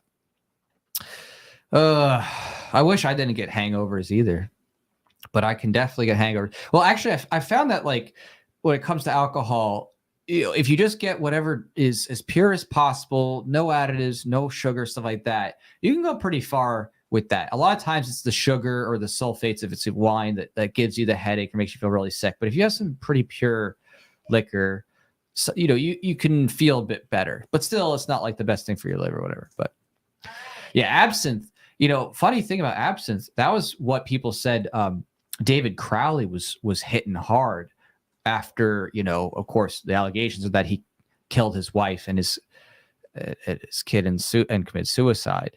That he, supposedly he was like hitting absinthe hard. There's a lot of stories I've heard, but I've had absinthe. It didn't do that to me, but I've heard the stories about people having absinthe and having hallucinations in a way that's not like good hallucinations, like violent hallucinations. There's a lot of lore with it. So, whew. Oh, thank you. I appreciate it. Appreciate the good. You popped the bottle. Is everything sticky or are we all wiped up? I'm wiping it down. How bad is it? I mean, it's okay. Okay. It's not the whole bottle. Oh, okay. Good. It's just the stuff that's sprayed out. Yeah, she had one job to open the bottle and now it's spritzed everywhere, but it's all good. I mean, I didn't shake it. No, yeah, well, it's under pressure. She said she didn't shake it. Yeah. So, but yeah, it looks like now she's using toilet paper to wipe. I don't know why. She has the paper towels and towels, but she still grabbed toilet paper. We got both. Oh, she's used every single type of paper. Wow. Yeah, some good bad rap by the wine industry. Could be. Different competition of wines. Has anybody tried the Blood of Tyrants wine that what's his face? Taxation Stuff Dan Berman made? I haven't had it yet. I should have gotten a bottle when I saw him last. Wow. The spread on this was so tough. Yeah. Yeah, just like pot. Yeah, well, most drugs have a obviously a demonized bad rap because of all the government propaganda. I mean, it goes, with anything that, is a substance. There's, and there are substances, of course, that really are just, you shouldn't do at all. But a lot of the common drugs that people think about when it comes to psilocybin, cocaine, marijuana, and stuff like that, a lot of this stuff that was like regularly used, commercially and in medicines and stuff up through the early 20th century, those were all demonized when they're really actually something that could be used to help people. It's just, of course, as with anything else, there's abuse and addiction, but that goes with anything, right? Anything could be abused or be, used unhealthily, right? Like having chocolate is okay, but you don't want to eat chocolate to the point that, you're dying from a heart attack. Having alcohol can be okay, having a glass of wine, but, drinking to the point that your liver's, getting crushed and you're dying, that's obviously no good. So can't spend on cruceros, inflation. Oh my goodness. Well, thank you, Nick. Yeah, I mean, inflation has been pretty bad in a lot of places around the world, so I appreciate it. It's not looking pretty for next year either. So, but we keep on trucking. But yeah, I'm excited for the future of what's happening with various drugs that have been, for so long just outright barred from the market, because so many different people and places are like starting to recognize the importance of these things for medicinal purposes and other health purposes. And, just seeing the landscape change for cannabis has been pretty cool, and seeing all the different products that have come through that. Seeing the change towards psilocybin, I think in Colorado and I think in Portland, I think that's excellent, because that has some great effects for people, especially dealing with depression and other types of, mental health struggles, trauma, things like that. It can help people feel relief from that, and also expand people's, ways of thinking. In and of itself, drugs don't exactly give you philosophy, but they may allow you to have new perspectives that, when combined with philosophy, might help you out. But the changes that are taking place, I think, are fantastic, and it's something that people just need to recognize, that it's like any other thing in life. You know what I mean? It's just how you use it. So just like guns are awesome, but they can also be used to hurt people. So you don't demonize guns just because they could be used to hurt people. You understand that the goal is to use guns in a manner that helps people protect themselves and their lives and avoid accidents by following the 4 rules of gun safety. So There needs to be laws against sparkling cider bottles. oh my gosh, she's like, there needs to be laws against sparkling cider bottles now, because it just splatter all over. My goodness. So yeah. So what else is good? I really have been enjoying the. All right, I'm back. Oh, you're back? Okay. Yes, the wieners. Oh, you got wieners going too? Yes, I have Yes. in the midst of an explosion of sparkling cider all over my. Actually, it didn't get on me. It's just the bottom of my feet. They're a little sticky, so I had to go over it and wipe it with water and stuff. But yeah, we'll have. Is it visible? No, I have to. Oh, I was saying your stickiness on the feet. Is it like? No, I wiped it off. Oh, okay. But it was. And yeah, in the midst of that, I was cooking little, like I said, organic, uncured beef hot dogs. Yeah, so little wieners. Mini wieners. I'm excited. I love mini wieners. Yeah, around the Someone's gonna clip that, 55, I'm gonna dip out and grab those little hot dogs. Yeah. And get you a little. So we're gonna have little wieners, and then so sparkling. we'll celebrate the new year with everybody here. With yeah. So that's how we'll close the stream, with some sparkling cider and some overdosing little hot dogs. You just want to say wieners, okay? I like to say hot dogs. It says wieners on the packaging. Hot dogs. There's so many ways to say it. Hot. Okay, if you're from like the Pacific Northwest, you'd be like hot dogs, and you'd say it like proper English. Mm-hmm. But from California, you'd be like hot dogs, man, or like, oh my god, hot dogs. Like, is that how you said it when you were growing up? You're like, oh my god, hot dogs. Oh my god, hot dogs. That's like the beginning. We could clip that. Oh my god, hot dogs. It'd be like the beginning to some like new remix. I got hot dogs. Hot dogs is put on the mustard and the sauerkraut. Oh yeah, it's really good with some relish. Okay, slap it into buns. Wait, did you get buns? For the little no buns for your small wieners? No. Oh. They don't have like, oh, that'd be funny. No one makes those. No one makes mini buns for mini hot dogs, You just eat them with mini the buns fork. and mini hot dogs? You could now. All right, I'll Google it. Is there bread that is not made with high fructose corn syrup? Let me see. Mini or sunflower seed. Buns. Mini buns Some for kind of mini wieners. Vegetable canola oil. I'm afraid of what I'm going to see. Oh, you can just make them yourself. No, they exist. Oh, look it up. Click on Amazon. Click it. Yeah. Here you go. Mini hot dog bun. It can be done. Exist. They're so small. So anyway, future kids, exactly. The market will provide. Exactly. That's what I'm thankful for. So if you want mini wieners and you need mini buns, you know how long that would take? You can do it. Oh my god, you're just like 16 mini buns. What? Like, that's so inefficient. Just grab a big honking wiener in between some big buns, and that's how you eat it. But you know, Big I get it. buns? If you have like Small kids, buns? you can have a mini hot dog bun. And I would, you know, for our future What would kids, you prefer? Would you prefer small wieners in a big bun or big wieners in small buns? how about a big wiener and a big bun?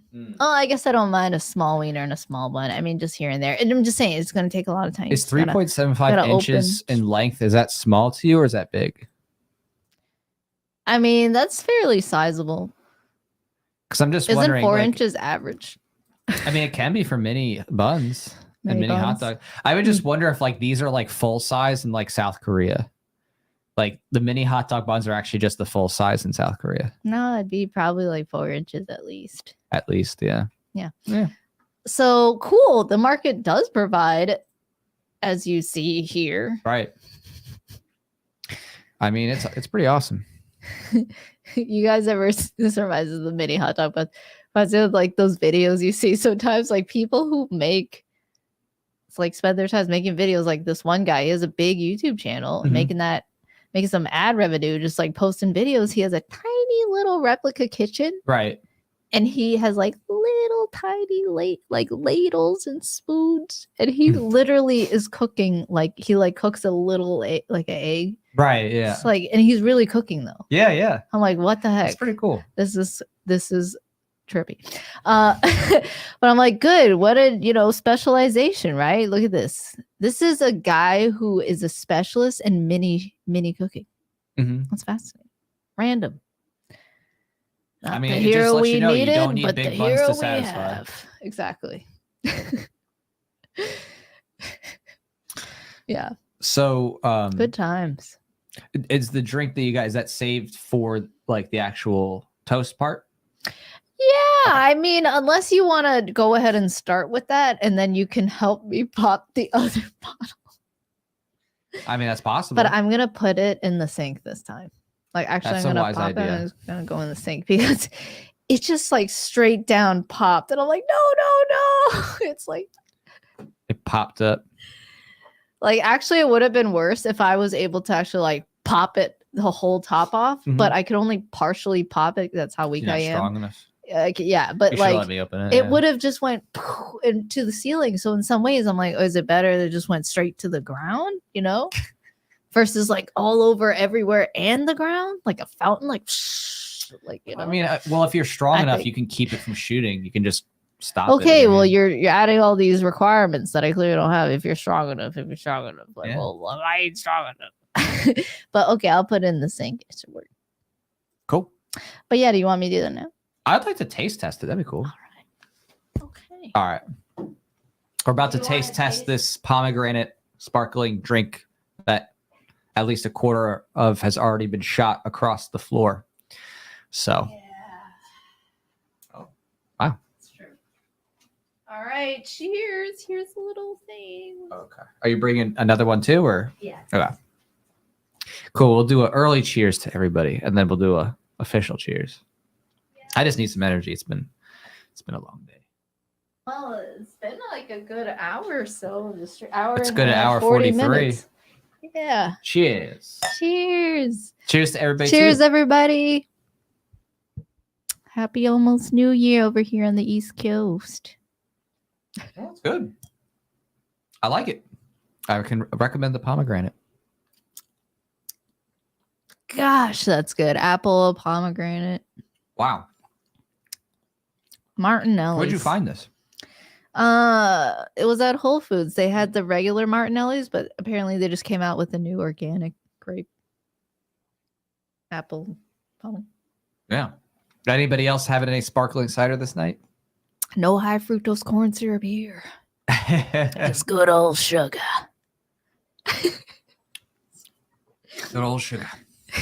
So you want. Cheers to Cheers. that. Cheers to that. I'm thankful cheers to for Nick. Jack. He's my sugar. Cheers, Nick. You're my salt. I'm your salt. Oh no. I'm a salty bay. Oh no. What does that mean? I'm gonna think about this for like a year. That's true. Any name I call you a reference I make it, you're like, oh my gosh, is this me? You're like, think about it for like 20 years. 20 years. You're like, is this? I'm 60 years old. Am I really a Cheez-It? Would you still like me if I was a table lamp? I love that meme. Oh, isn't it like what's his name? The guy who plays Batman, the DC, the Bruce. What is his name? That actor. Wait, for what show? Oh, the Batman actor. There's a lot of Batman actors. Okay, so are we talking the more recent one? The most recent one is Brad or not oh, what am I saying? Bruce? No, Ben Affleck. Oh, yeah, another B. Ben Affleck, right? And so he's like outside, and he's like, I don't know. I want to know the original clip. We could look that up. What's the original clip of that meme? Like, what is that taken from? But he has like a cigarette, and he's like, oh. So it's like her or like me when she asked, would you still love me if I was a table lamp? And he's like, yeah. So, good times, benign violations. That's how marriages thrive. That's how you have laughs. That's how you not go crazy. Whole Foods, did you wear a mask to buy it? No, actually, I've actually never worn a mask in a Whole Foods. Never. Yeah, they just had like, at least when I went, they had this policy where they're just like, okay, just answer some questions. There's like a girl outside, but they are not testing you or anything. And they're just like, have you been in contact with anyone who's been in COVID? You just say, no. Do you have any symptoms? And then they're like, okay, bye. Yeah, Whole Foods is a bit better than a lot of other in terms of customer places, service. They were trying to be like hands off, and they were like, masks are not required, recommended. So right. They're recommended by the CDC. Oh, so Robert Pattinson's place. That's a good point. Right. Because it. Oh, right. Yeah, that's a good point. The latest. That's latest is Robert. I think Ben Affleck was pretty good as a Batman. I think Ben Affleck's like face is really Batman-y. Yeah, I think it is. So his voice is there, but not enough. Is it too high? I think it should be deep. No, because you're right. The voice actor from the Batman series is pretty good. So, but he sadly passed this year. So that is, Could I do it? Is my voice deep enough? Batman. Yes, your voice is deep enough. Oh no, Alfred. I don't want it. Yeah. We need to get to the Batmobile. I don't know. Well, now that I learned my lesson with opening bottles, I'm going to do it over the sink. I know there's a lot of fireworks going on. Yeah, people celebrating.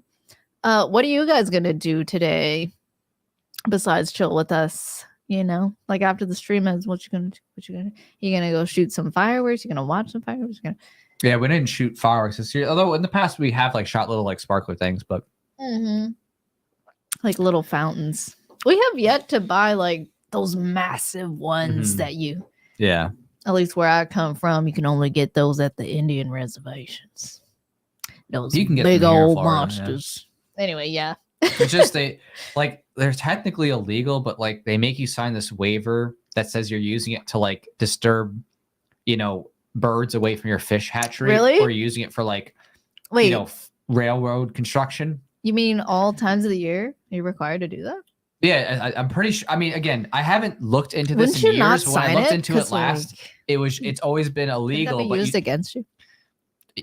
It's just basically everybody knows that they're not doing it for fish hatcheries, and it's just that 1 day or 2 days out of the year that people do their fireworks, and like the cops don't care, basically, unless you actually hurt somebody, then they're gonna care. But like they like the government's like slide for the days. Yeah, you slaves get 2 days. No, I'm just kidding. There's a few days of the year. I mean, fireworks actually are a pretty good example of people disobeying laws, because there's lots of places where they have the ban, but they let it slide for just because of the immense cultural spread, right?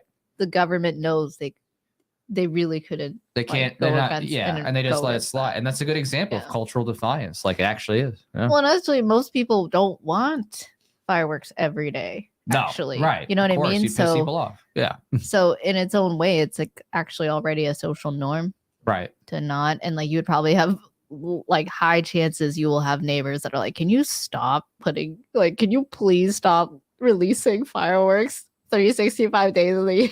Right. I can't sleep. So yeah, good times. Yeah, it's a great choice. Thank you. Yeah, thank you.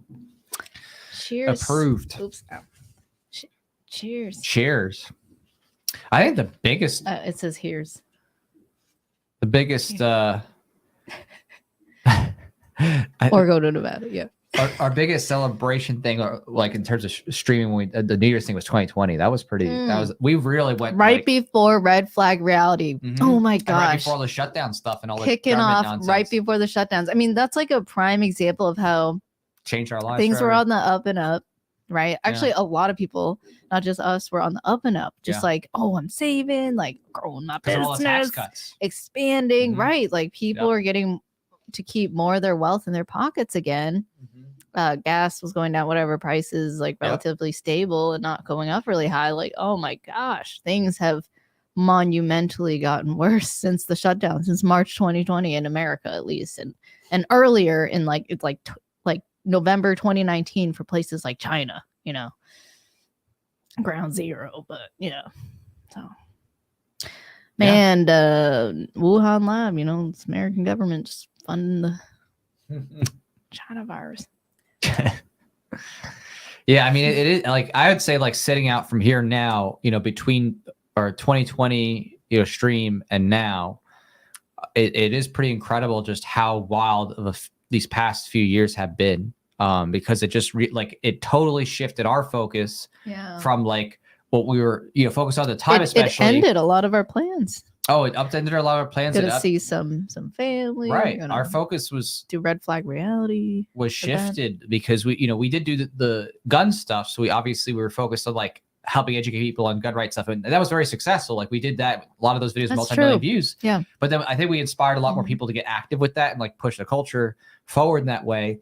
But then we're like, but we have to switch gears because, you know, the right to bear arms stuff, it's like there's lots of people doing great stuff in there. And it's like we did our, 2 cents.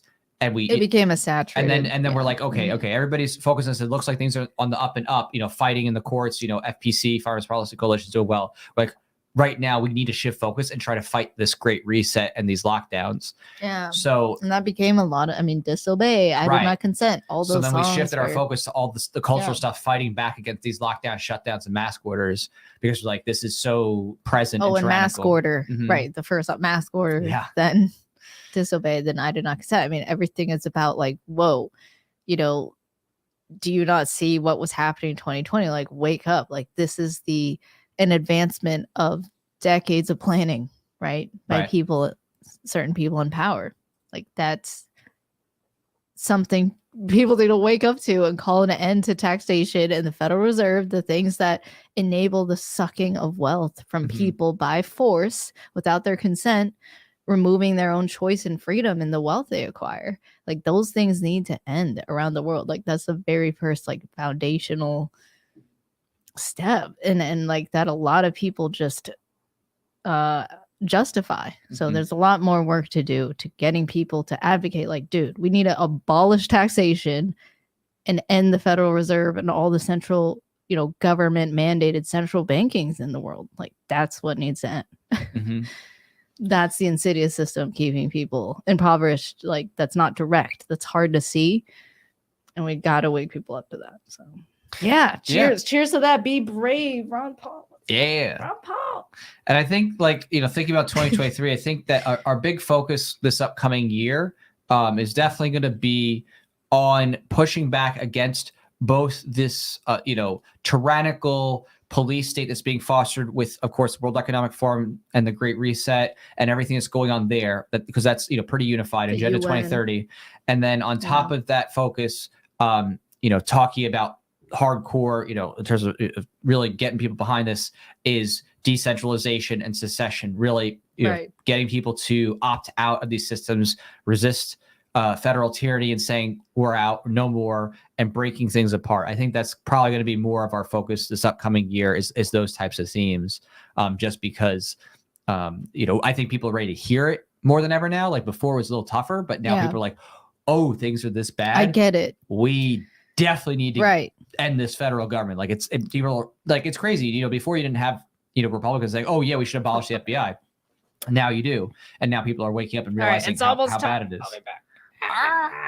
So, you know, I think that a big part of what we're going to be focusing on in this upcoming year is getting people to take more action toward that end and to rally up and rise up to meaningfully exit, which, for most people is going to be something, to start just thinking about getting their finances out of these terrible systems, of central banking and government control, supporting alternatives and, people who are working outside of that and people who are pro-liberty, getting families to unschool their kids, pull their kids out of course, state schools, just amplifying that. And getting people to support, in the political arena, like meaningful forms of nullification and secession. The ideas, that we've already seen in some ways manifest successfully with, with everything from the nullification on gun laws, like from Missouri or the Texas suppressor thing, to nullification of marijuana laws and so on and so forth. That just needs to happen on the next level, and then eventually getting to the point where people say, okay, yeah, we're just going to nullify crazy stuff next, like kicking out federal agencies or, kicking out federal tax collectors, that kind of stuff. Like we need that kind of that broad-based support of people saying, okay, it's time to like have a serious exit and to push this both in a social, cultural, and political arena. So I think that's going to be very important, especially through this year leading up to 2024, because the political games, of course, are going to be even more of a crazy show coming up then. Obviously, there's going to be even more trickery and I think on both the mainstreams, sides, in terms of this political, pony show, it's going to get a lot more, I think, awkward, weird, and confusing because right now, with Biden obviously being an invalid, basically, and Trump being pretty much disfavored by and large, the people who are in power are going to need more ways to dupe people. They're going to need new. I guess you could say means to trick people or to scare them into submission because people really are just like tired of it. You know what I mean? Across the board, people are like, okay, everybody sucks. And that's a good thing. When people across the board are starting to say, okay, everything this government's doing is corrupt, as you can imagine. And I think the Twitter files help people see that because, again, we here may have known about that going on. But, a lot of people don't believe it till they see it kind of thing directly, which is reasonable. And now that people have seen it and they know that this government social media collusion's been going on to manipulate, all different types of political issues, right. People are starting to realize Here that are your my hot dogs. Wieners. Wow. I got you some BBQ and wow. I like that barbecue. I'm terrified. Okay. Yeah. I'm like, careful. Yeah, I'm gonna show people my wieners. Like washing the glass. Yeah. That's some beautiful wiener. Woo-hoo. All right. We should watch some like the New York City ball drop thing so we can at least like have it count down. You wanna do that? Like just like put it to the side, like side by side. Yeah. The invalid and cheap. Yeah. Or invalid. Invalid. All right. Here you go. All right. Thank you for these wieners. Am I supposed to eat the wiener when we hit midnight or? We could. We should probably count down. All right, we'll count down. Yeah, all right, let me go. Let's count down. Let's get our glasses ready to cheers. All right, you guys out there, get your glasses ready if you're gonna be partaking. Okay, let me see here. I'm trying to see if there's like a. Okay. Right near. Okay. Here's some random website. Oh, perfect. Oh, okay. So I guess Oh, okay. A minute and 15. I wonder what happens when it hits.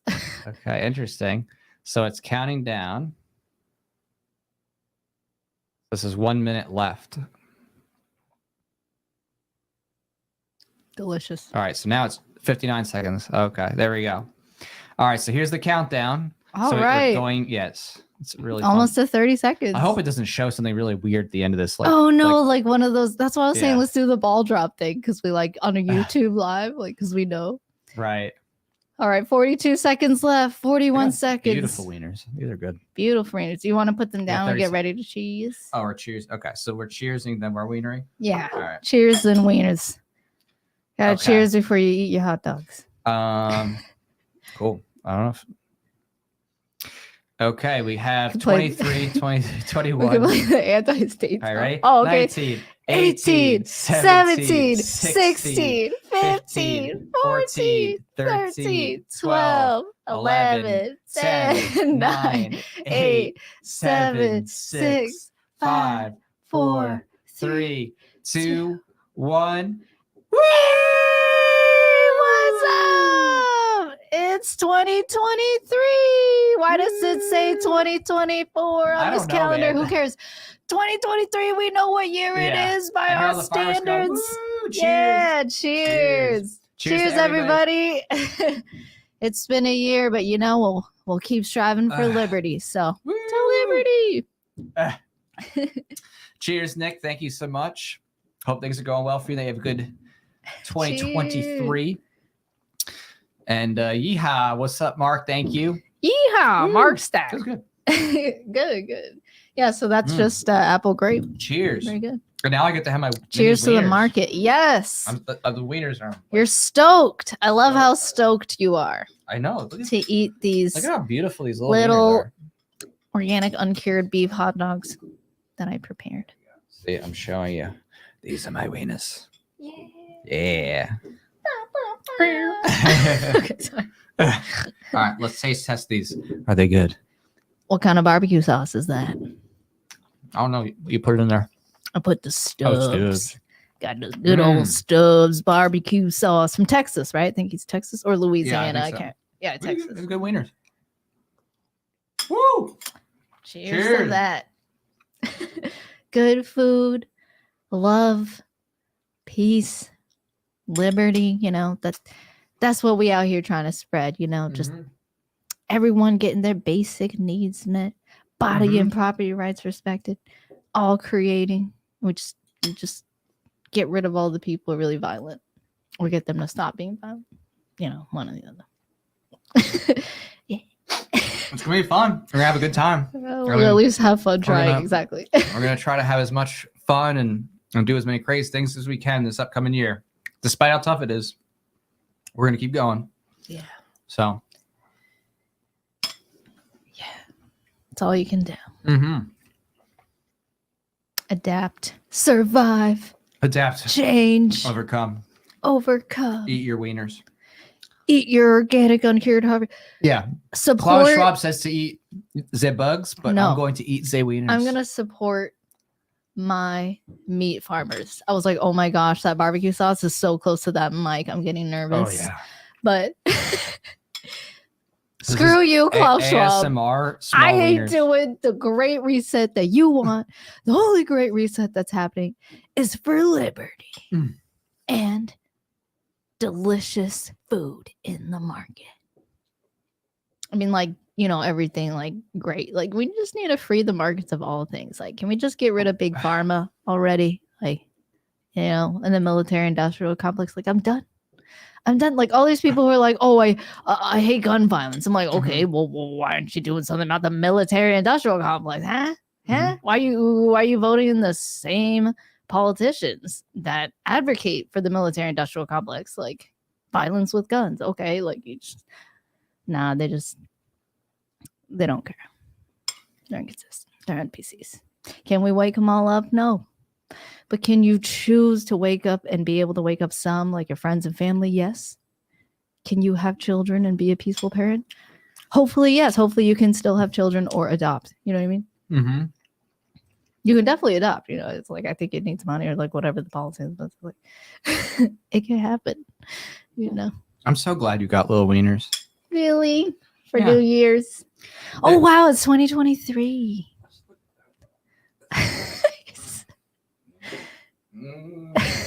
Okay. This is virtual reality small wieners. Listening to Jack eat his wieners into the mic. Oh God. Look at your face. Yeah. You're I needed You're this. I didn't know how jovial bad I needed cherub. small wieners until right now. yeah. 2023 is kicking it off with them guys. I like to say hot dogs. Eat well, love full, and defend liberty. Yeah, That's right, lady. Advanced Digital Collective. Exactly. You know, I like your name. That's like what I think about. Like I've like had these thoughts about, like, you know, like just the idea of the internet as a technology. It really has enabled that sort of, for the most part, free exchange of ideas. You know, that's why the government, and especially like in China, you see they enacted a social credit system. They didn't like how much social change was coming from people actually being able to freely exchange ideas and discuss. Like, it's a very powerful thing. Kind of reminds me of, you know, makes me think about Twitter and what's going on there. This idea of like trying to have that be a literal, you know, decentralized sort of public town square. And it's fascinating. I first heard about Twitter when it was used, when protesters were using it to coordinate protests for the Arab Spring in Egypt. This is way back in like 2013 or so.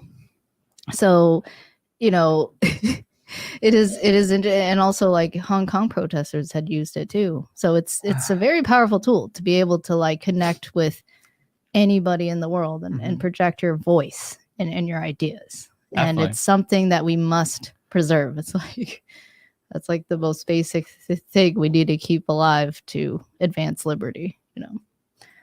And Blaze here said, you also see that one tweet of Matt Walsh trashing libertarians? Yeah, I thought that was hilarious. I don't know. What was the specific one? He was just trying to be like, I've seen a lot of trashing of libertarians, especially after the Republican. There's a drag show with the kids thing. It's like, therefore libertarians are like, dude, what are you even talking about? What? Like, has nothing to literally zilch to do with last I checked, libertarians are not in power. So the fact that you have drag queen shows and you're in an extremely statist society is precisely, you know, just an example that like it's not Republican just libertarian societies. Yeah. It was so a social problem. It's a social problem. Okay. Yeah. Social cultural problem. Yeah. Just like spanking your kids, right? That's like, dude, you should not spank your kids, but like to say like, okay, you should be taken from your children and they should be deprived of you because you chose to spank. That's like, that's one of those like more harm in the process. How do I, you know, that's like, we got to get that parent to stop, you know? And the kid will learn eventually to stand up for themselves, as kids do. Eventually they'll get strong and they'll like, stop hitting me, you know? And like, then there's that whole relationship as happens, and you may be dealing with your own. Me, no, just kidding. But like, you know, when you get older, like you then are potentially capable of analyzing your childhood when you're out from under your parents and like able to really kind of think about like how you were treated and stuff like that. And if a parent chooses to be whatever, one sort of social consequence is their own relationship with their kid. If you choose to spank your kid and be abusive or whatever, they may love you and follow you in childhood because they're a child, you know, and you're their parent. But you won't be able to potentially stop them if they see like, oh man, like these things you imprinted on me really whatever screwed my life, and I have to deal with that, you know. And you may not be so close to your kids, you know, have that sort of extreme pain there of alienation. So yeah, there's a lot to think about when it comes to like, if you have kids, how you treat them now. And you can always change. You can always, just like any relationship, you can always make amends. You can always say sorry. You can always own up for things and take responsibility. So if you're in that state now where you are spanking your kids, I really recommend you read some peaceful parenting books. And on my website, thephilosopher.com, you can see a list of them.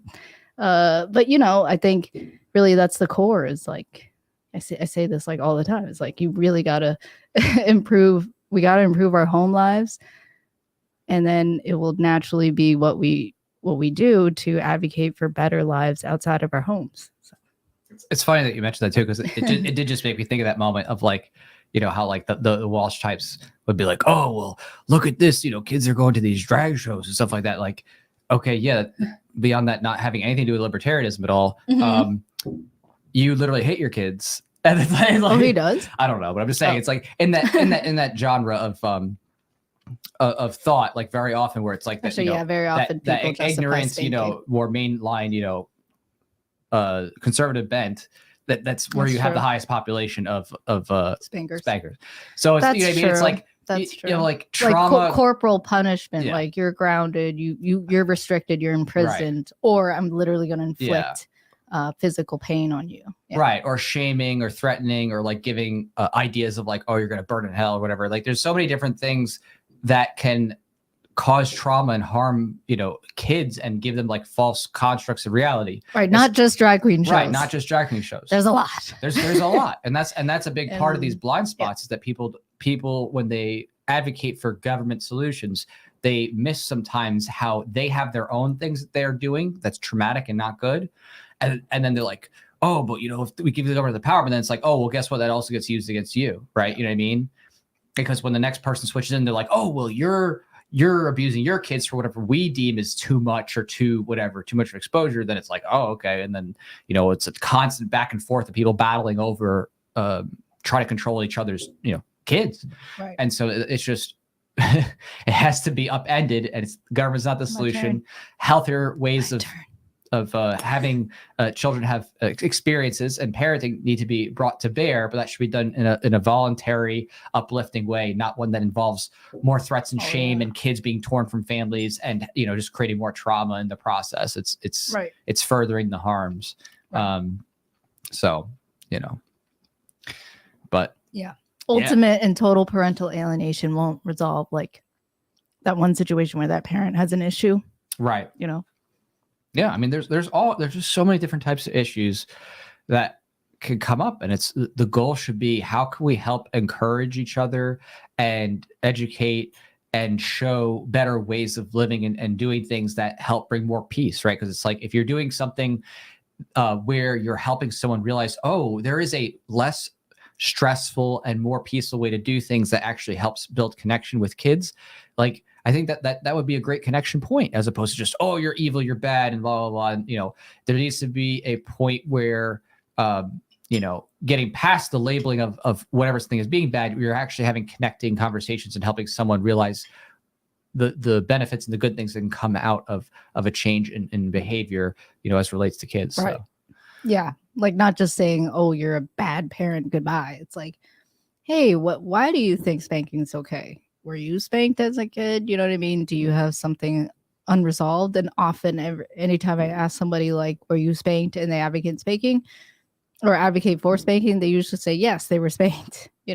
Like almost always they say, yes, I was spanked. And then when you ask them the reason why, like they're usually like, I was a bad kid. Like something like labeling themselves as a little kid is just being bad. Right. Yeah. And it's like, whoa, that's a lot to unpack here. And usually when I ask like, hey, what was the situation? Do you have an example of when you were quote bad?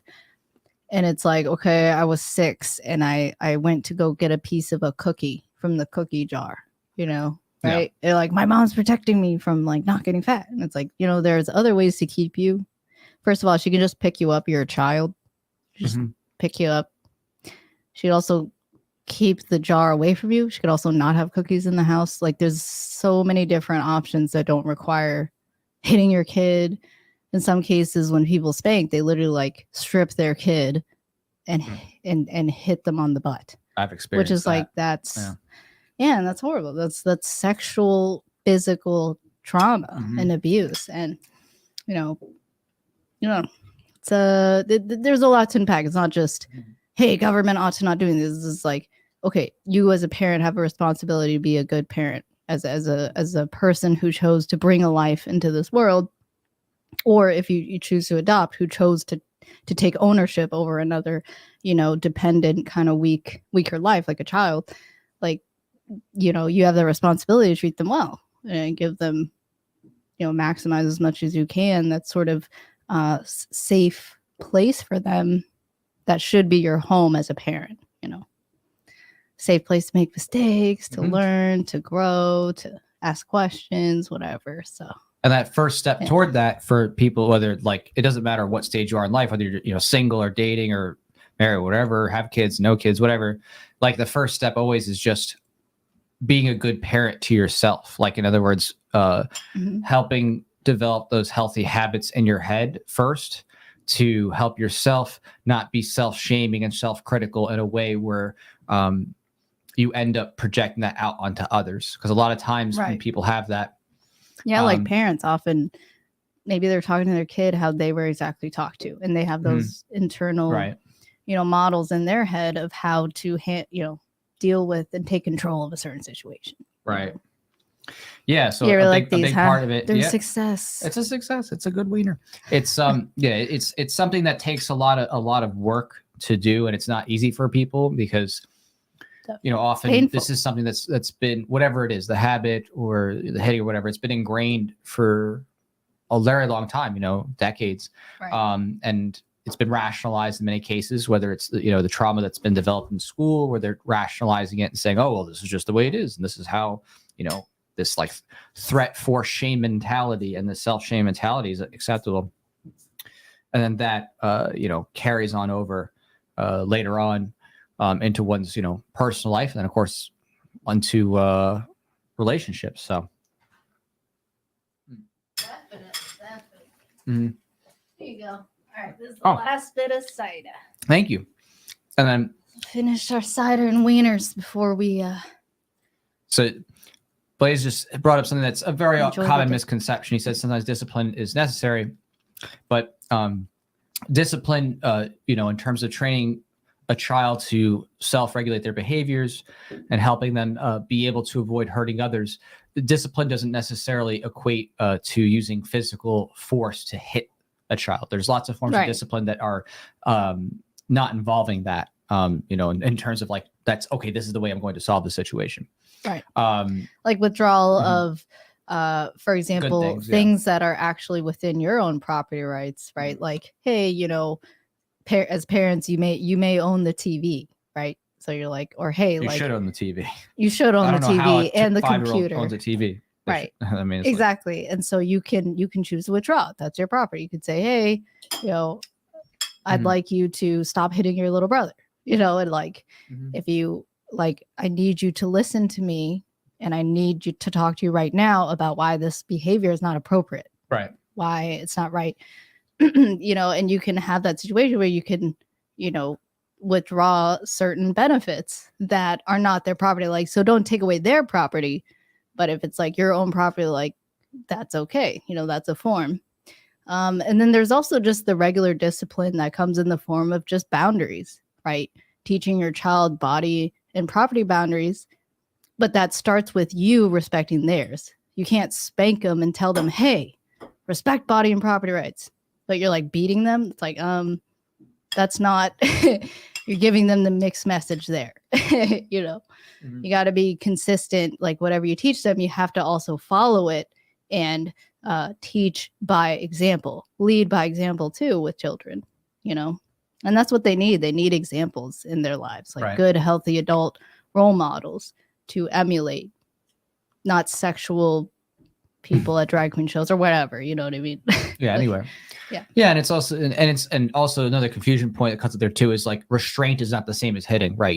When if you're stopping a kid from like running and about to get hit by a car, that's grabbing that's not and initiating that's violence. Not that's pounding them or slapping them or whatever. Yeah. Or their hand is about to touch an outlet thing with a metal thing. Yes, you use restraint, you hold it to stop that thing from happening. That's not the same as intentionally inflicting. I got little wieners in my mouth, sorry.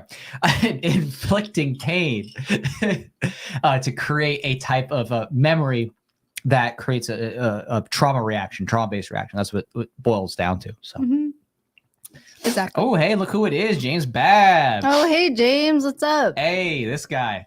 That's a really good. It has been a wild ride. I think we saw you this past year, did we not?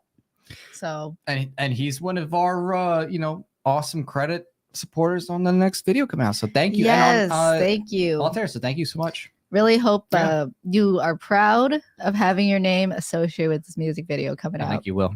So I'm excited. Like the scenery from New York City, like just again want to thank all the supporters who made that possible.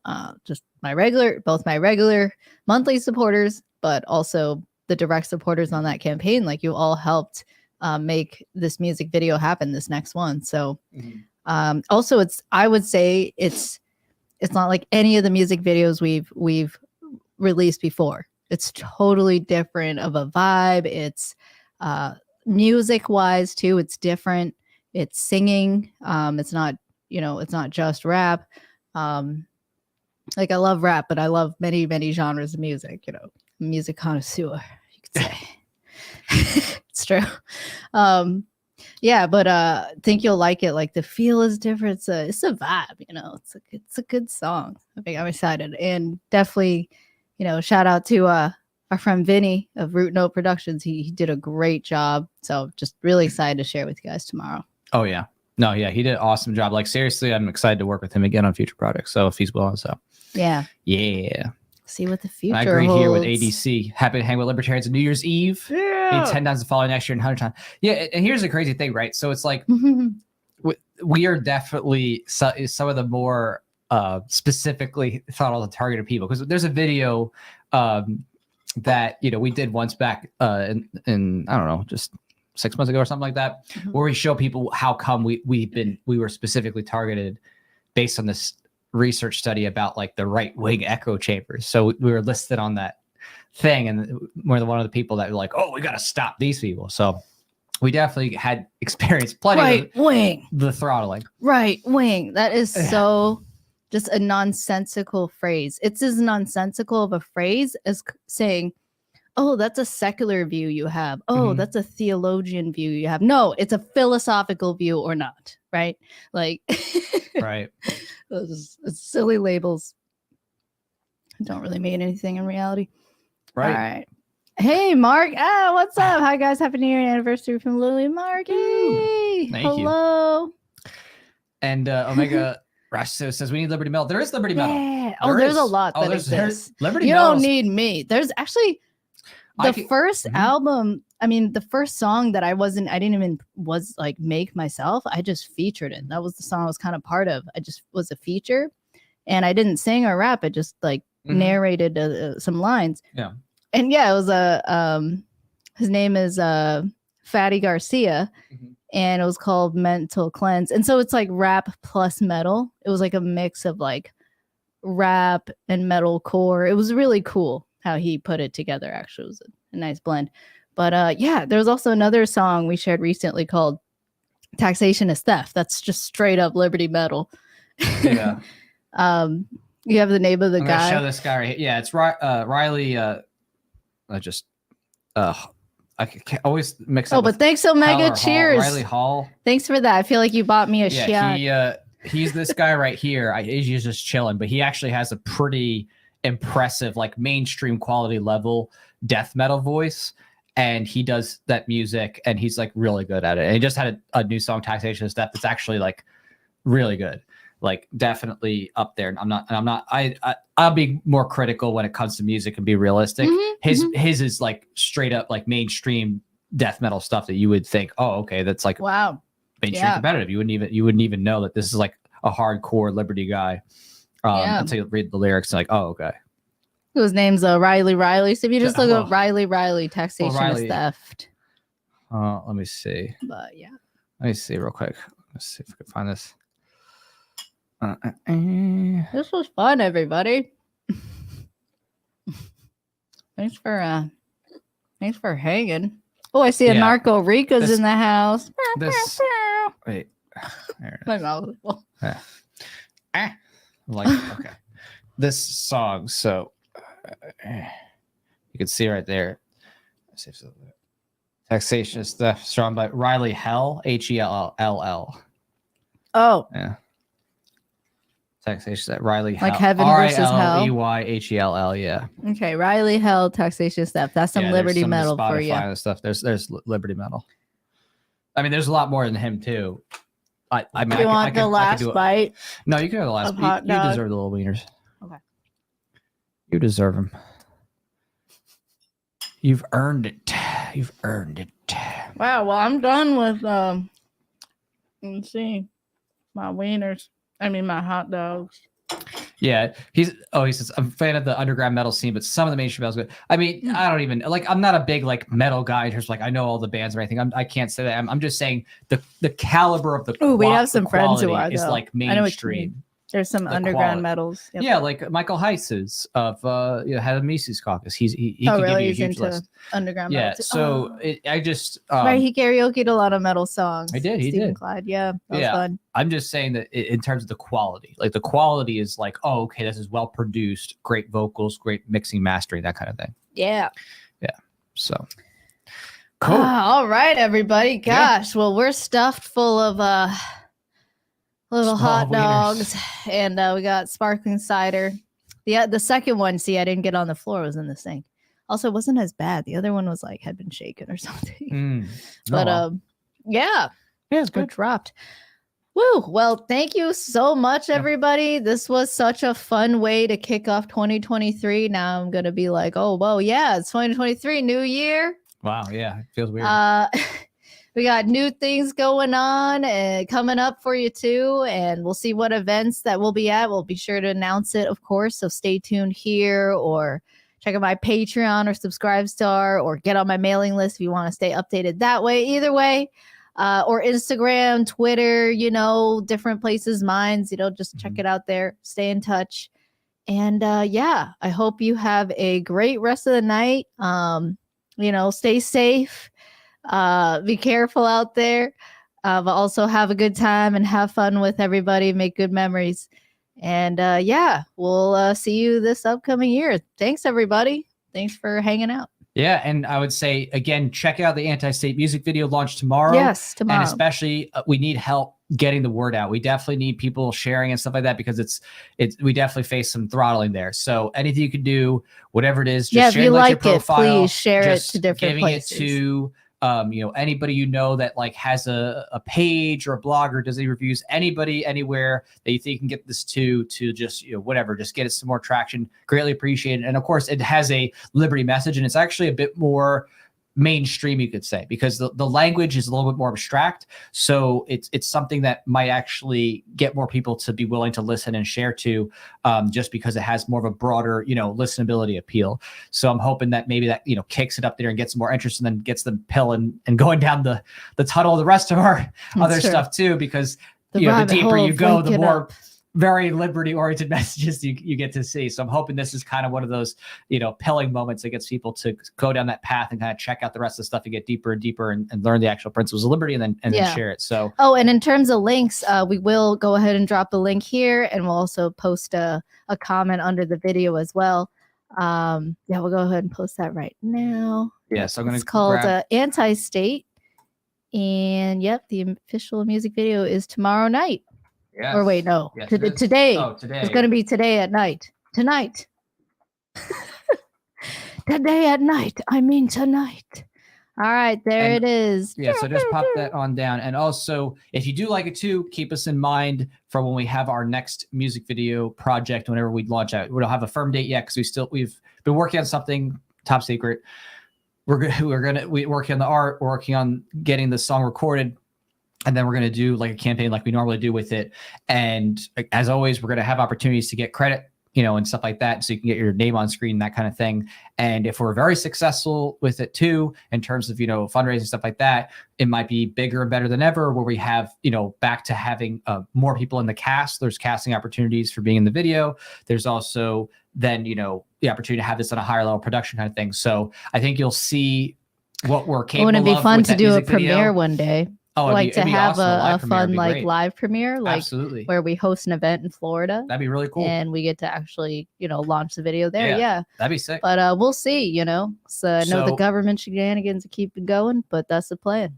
Yes, exactly. So with that in mind, just keep us in mind for that, because we really want to take it to the next level. And I think you'll see with Anti-State, and of course, if you even go back just a couple of our music videos like I Did Not Consent, we've been working diligently to keep increasing the overall quality of everything. And I think you'll be really impressed. And at this point, especially this next one tonight, this next one is going to be super cool. And I think you'll see it's definitely something you want to be a part of, because with each stage, we just keep getting better and better. And I think that if we can get to that point where we have both the high level quality shooting and effects, as you'll see, and then we also get the bigger sets and the bigger, groups and, people, that kind of thing, where it's like the total package for mainstream, I think it could really do a number in terms of waking people up and getting people to see that there's people in the Liberty space who actually make really cool cutting edge music. You know what I mean? On that has like a real principled message, you know, not just like, I mean, I like Tom McDonald, don't get me wrong. I think his music stuff is awesome and great and it's fun, but it's not as like direct and specific. And that's where we kind of stand out from someone maybe like Tom McDonald, or maybe somebody like Zuby, is that we actually like really talk about like the details of stuff. So we kind of combine like the mainstream music sound with the kind of like depth of language that you have from like late 90s rap and stuff like that, where it's like a little bit more specific about what's going on in the world. And I just think that having that combination would be crazy. You know what I mean? Have the mainstream quality sound and visuals with actual message of like liberty and calling out the government. I mean, I think we had that. So. Disobey was a great example of that. Mask order, I did not consent. I mean, disobey the most, because that's where we had the most like actors. Well, Disobey was good. We like our budget for Disobey. Yeah, we need a bigger was budget focused to have specifically on the sets and the props and the actors, but it wasn't. We didn't have as high level of shooting equipment and editing for the video. Yep, that's true. And then the one after that, which with I Did Not Consent, we had more of a focus of our resources on the shooting and editing, but we didn't have as big of a budget for as many props and actors. And this last one we shot, we just kept it simple because more streamlined budget, and we just us two, no crazy props, no crazy clothing changes, like we just stuck with our stuff, but we really made use of the background and the visuals, the scenery and the scenery and editing it. So, you know, we want to have that total package where we have it all. We want to have the great editing, the great scenery, visuals, the actors, the whole bit, like the hat, like that would be pretty cool. So we'll see what happens, but I think you'll definitely be inspired to want to see, you know, how you can support, share, and do whatever you can after you see Anti-State. So awesome. Oh, and then you're just highlighting Omega. I'll check out that song you were talking about. I found it. Happy New Year and have a good day. Awesome. Yeah, thank you so much. And thanks for hanging, everybody. Anything else you want to say? No, that's it. So thank you so much, everybody, and appreciate you chilling with us through this new year. Yeah, thank you. Take care. See you more.